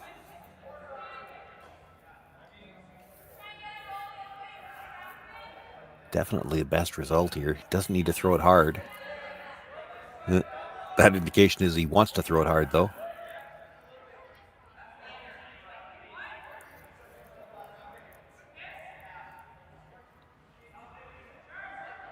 I'd be tempted if you're playing this to throw a little quieter, control the shooter. If you're just close to making this, you roll the shooter to a corner guard on the other side. You're going to have rocks to work with. That's a better, I like that better. He's calling bumper weight now.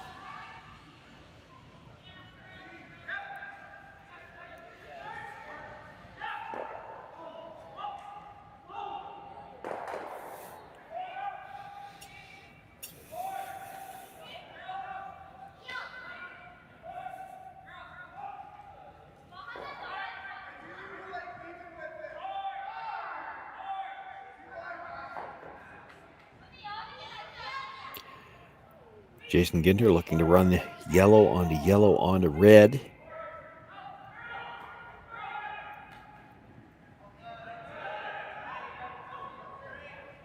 It's close. Yellow onto the red. And he will move it to the back 12. Enough that he's sitting 2 right now. And shot stone a piece behind cover. One more look at it. To sweep a little bit for curl. Got the angle, I think, as good as you could. You go a little bit more across the top to carve it back. You probably leave the raised stone in the port.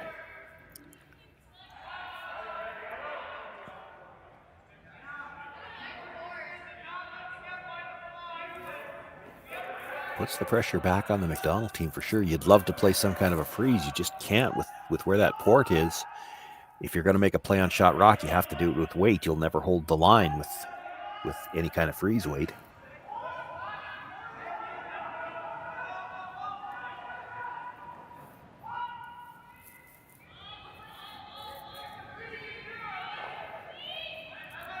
I don't know how you get there with a draw.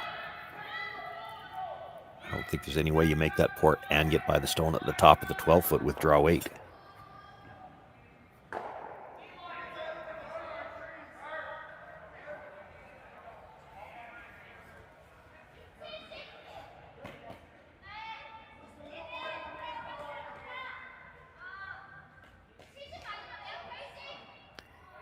Doesn't look like with that broom that they're playing this is a cold draw. This has got to be weight to move it.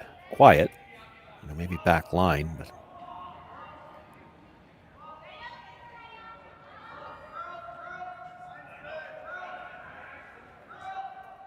needs to curl to get off the corner guard yet. Now, once it's by, is it going to get by the rock in the rings? Oh. Boy, and that might be the worst of all possible results. Didn't even move that rock out of the top. Probably got just deep enough that Evan can't play the hit and roll in off it, even off the top of the yellow.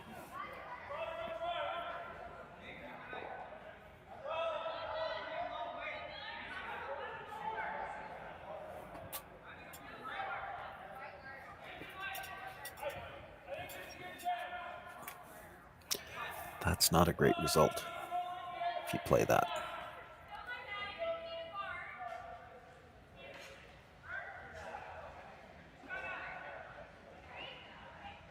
Yeah, that's going to leave McDonald a chance to hit and roll under. I tempted to play the other turn and just hit and roll to the corner on this.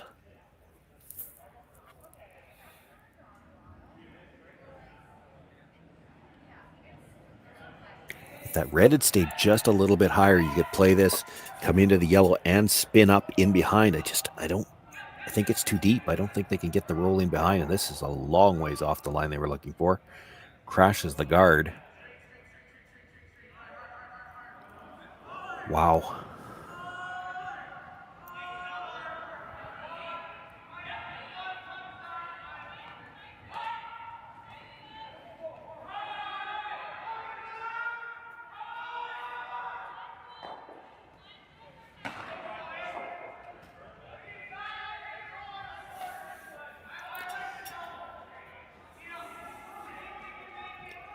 Looking at the double on the yellows, I'm not sure that he doesn't kick the red out the side. It would be tempting if you thought you could make it. Just make a direct play on shot stone.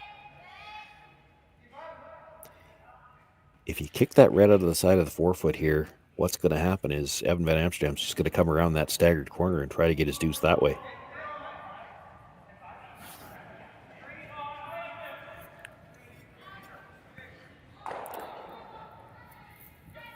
And again, another hit attempt the other direction, but not close to the line they were looking for.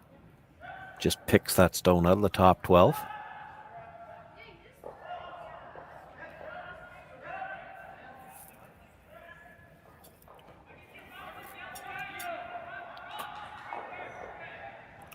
Van Amsterdam looking to freeze the pocket now.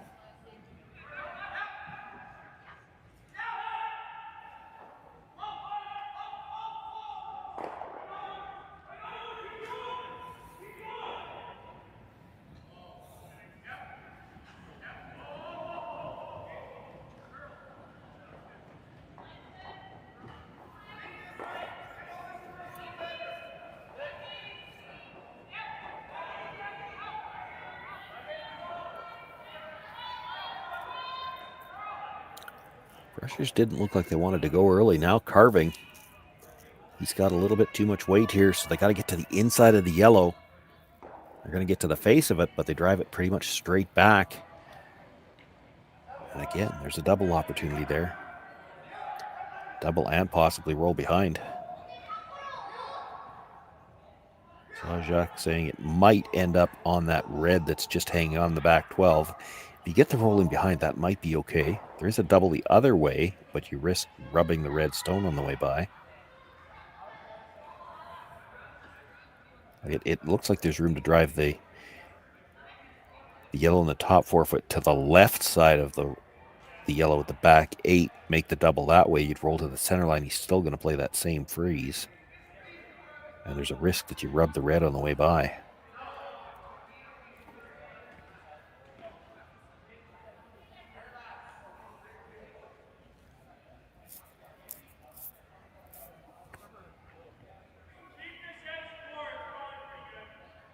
If you're just a sliver high of the nose, I think it goes over the top of the red that's at the back. You want to hit that second yellow fairly thick.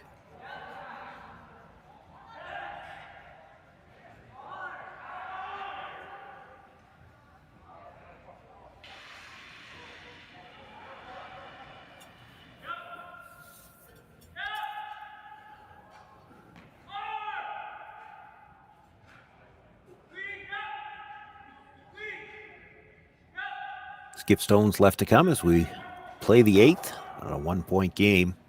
Jordon McDonald with his first looking for the double. And they're already looking for curl here. It's been a few hits in a row down this area that just were not close at all to the line they were looking for. Both teams have struggled with that.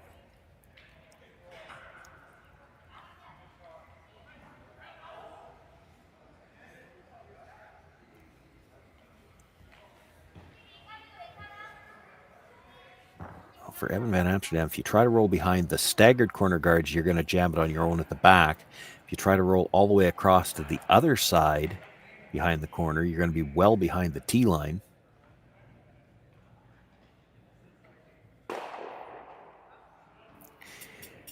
You could corner freeze this again. I mean, you'd still have to make it.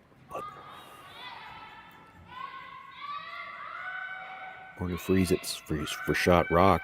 Jordon McDonald can't really just blast it out. You've got second shot at the back. You'd have second shot at the back.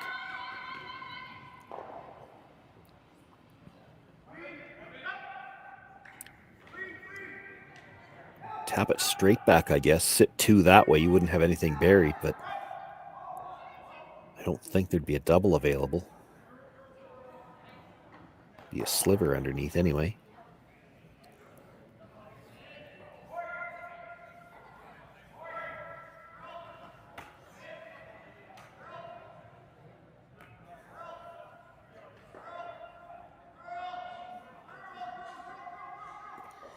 Yeah, not going to get to that line, though. That little bit of roll to the inside, or to the center line side, does leave a nose hit double. Not, still has to be made. Your sliver high, you drive it by the back one. Your sliver low, you jam it.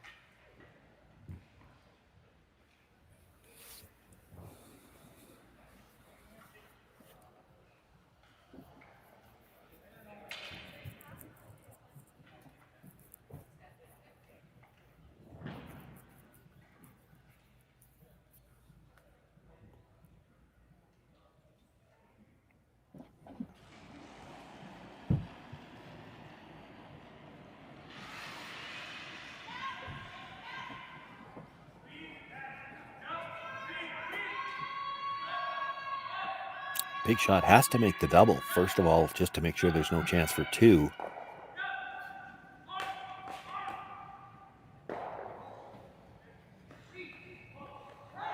If you can make them go away, you should be looking at no worse than an extra end.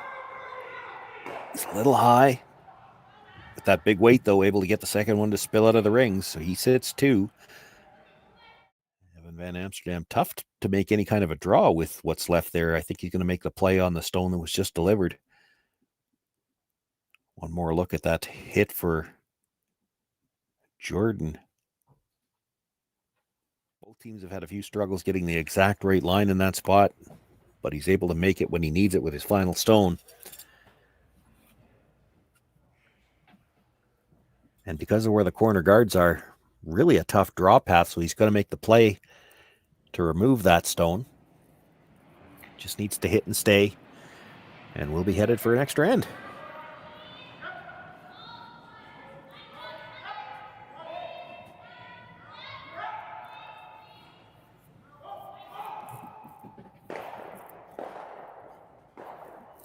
Evan Van Amsterdam with his final stone does make the hit, stays right there for a bite of the 4-foot.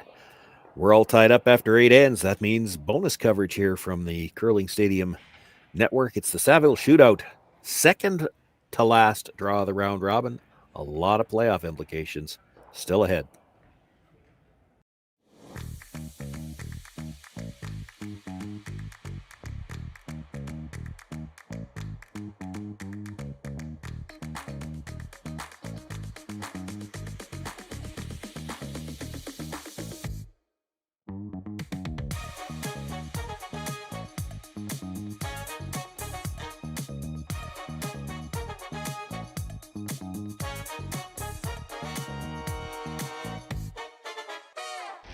The 2025-2026 Grand Slam of Curling schedule is out, with big events happening all over Canada, like the Masters heading to London in September, the Tour Challenge from Nisku this October, the Canadian Open from Saskatoon in December, And the Players' Championship from Steinbeck coming in January.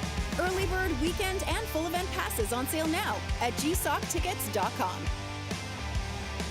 Let's rock.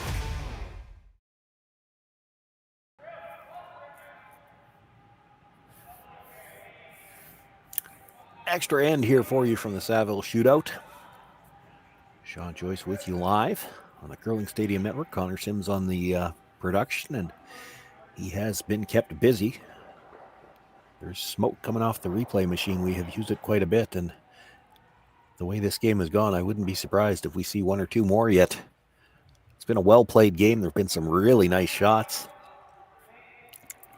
That not one of them, though. Playing the center guard with the first stone, they didn't quite get it back to the center line, so the tick is available. The one thing, of course, it's September, which means these shots are never easy anyway.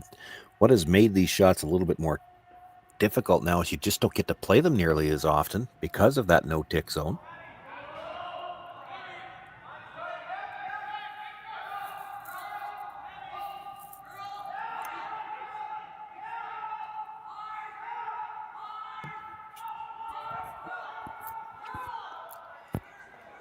Gonna have a piece.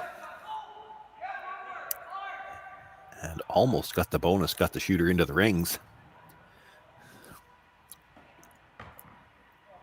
Get a little bite there. That could be that stone that means you don't have to stick around with your last one.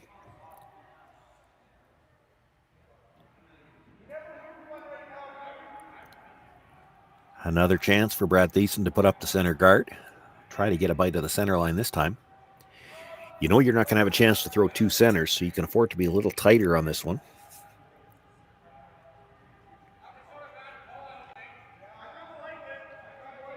And again, they're sweeping for curl.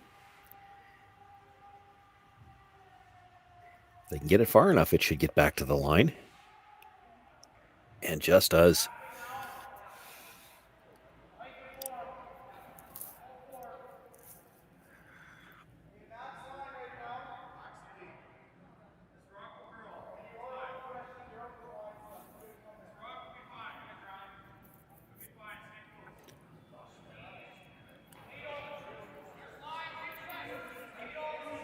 Cameron Olofsson looking to come around.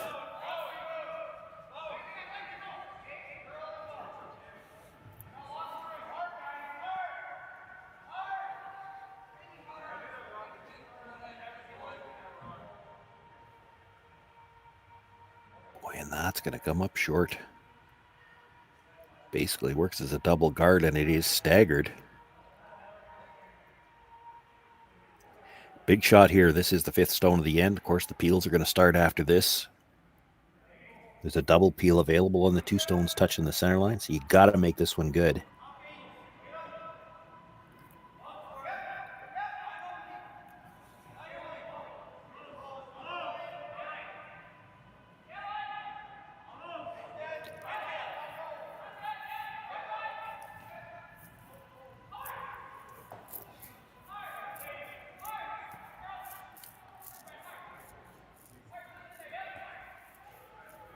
Rushers were on this early, as much for weight as anything else. Then they had to switch sides at the end just to get that last little bit of curl. Brings it into the top of the forefoot. That's a really good shot. You knew this was coming, though. That's a double peel attempt.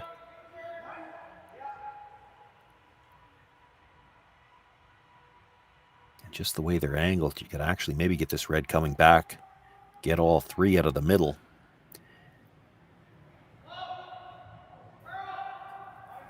Elias Hamanicki with the big weight. The carve, the straight.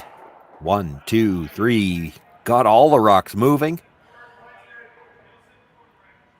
The two on the side pretty much out of play. Just the one corner guard really left. I told you that replay machine was smoking. Connor Sims ready right away. A little carve early, then a little straight. Needed to go just across the top, enough to drive the red straight back, and as a bonus, gets all of the rocks moving. Everything that's left is a lot wider. Not much left for Evan Van Amsterdam to work with. He's going to throw the center guards for now. You expect the peels to continue.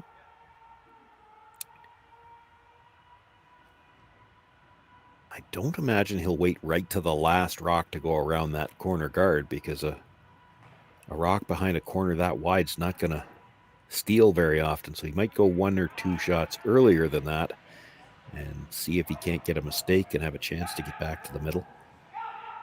For now, you have to throw the guards in the center, and you have to throw these guards tight enough that he can't play the double peel off that corner one. You want to be underneath it like they are. If you're up 2 feet higher, he plays the hit and roll into that corner and might get rid of everything.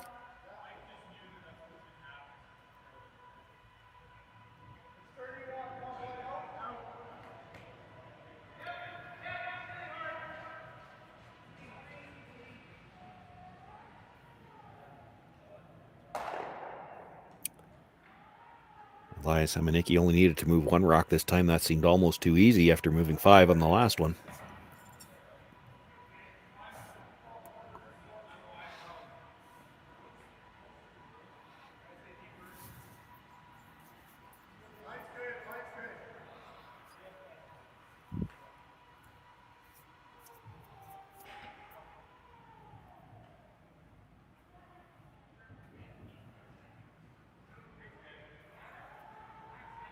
Throw at least 1 more center guard, maybe 2.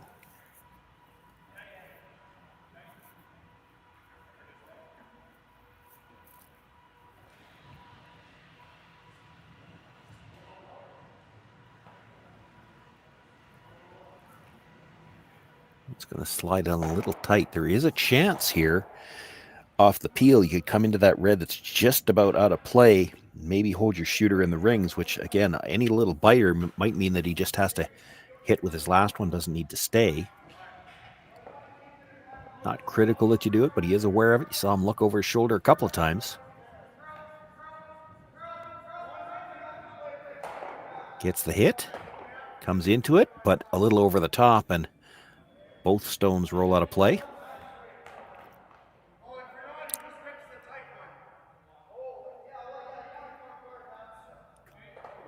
The call here may still well be the center guard, but I'm a little surprised they aren't at least talking about it. This is where you might want to make your discussion about how do we want to play this out.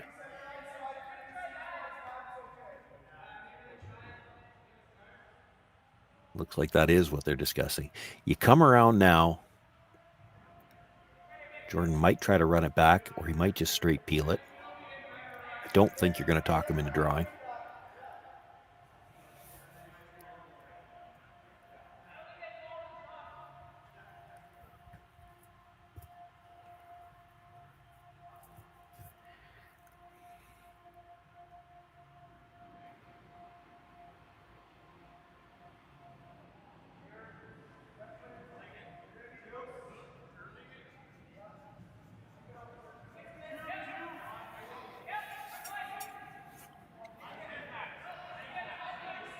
So looking to come around the corner guard.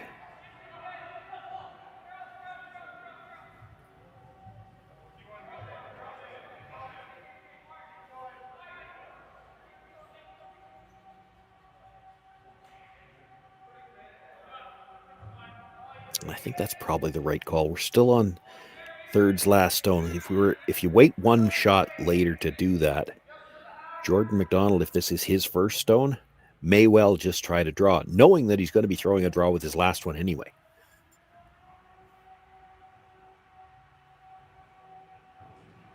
But for Jacques Gauthier, you want to be careful about leaving extra shrapnel around. They're going to play it as like a hack waiter, try to move that. You got to make sure you make some noise here. If you clip the guard on the way by, that's not bad. You don't want to go right by everything.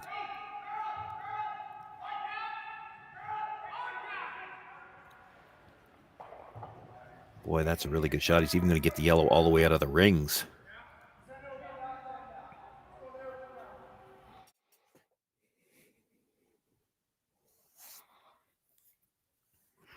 Another look at this one as well. The critical thing here, get the yellow out from behind cover.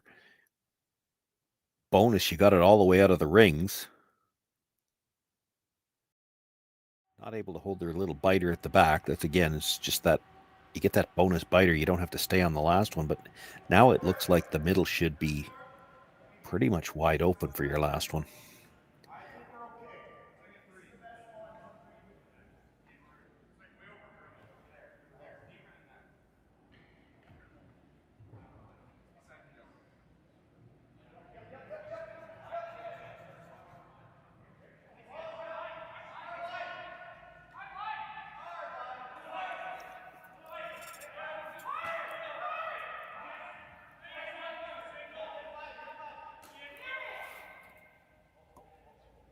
Not sure they're even going to get by here.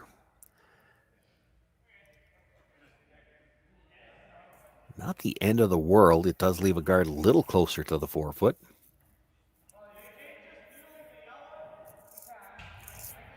It's got to be tempting to just straight peel it, though.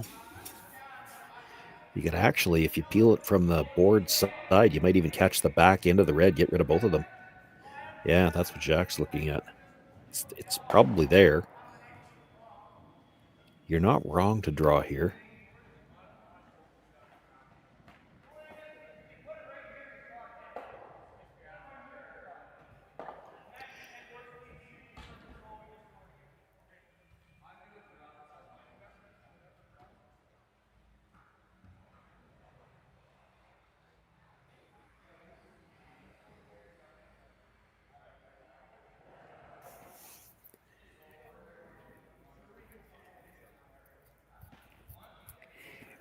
So looking to draw, he wants to be shot rock in a position where you can't just ignore it and draw behind the corner. So he needs to be just about full 4 foot. And yet he wants to be to that side of the ice to make the hit and roll behind cover very long.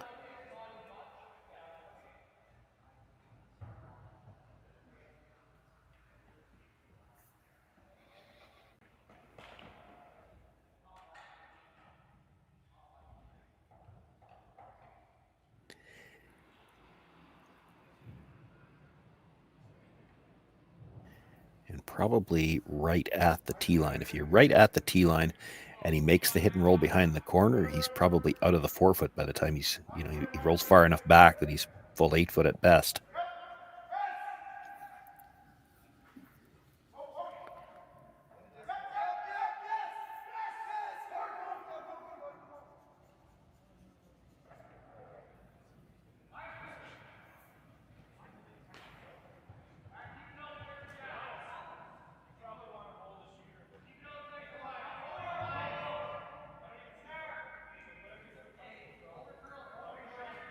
Certainly over curling the line they had in mind.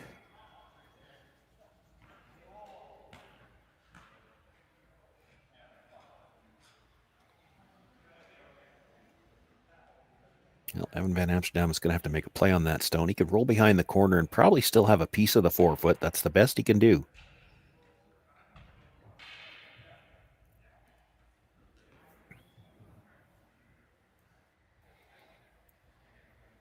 You don't have to be dead buried here either. You're half around. You kind of force Jordon to make a decision.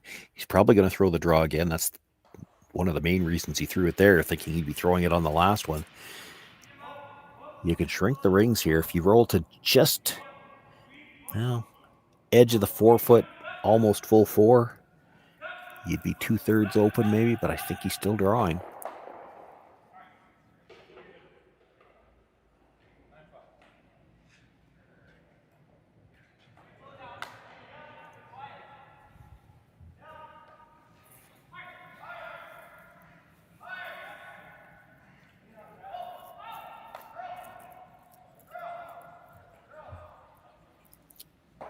Got the hit, maybe a little too much roll. He really curled at the end. He still got, well, maybe just completely out of the 4 foot. No attempt available to go after it, so it will be a draw for Jordon McDonald. The same draw he just made. Needs any piece of the 4 foot. We'll move him to 3-1 and into the playoffs tomorrow morning. And Evan Van Amsterdam will be left to watch that draw tonight and hope that his 2-2 record is good enough to get into a tie-break scenario, and then he needs to rely on a good draw to the button score. And I don't have those in front of me, so I don't know where he sits for those. The teams all know, though.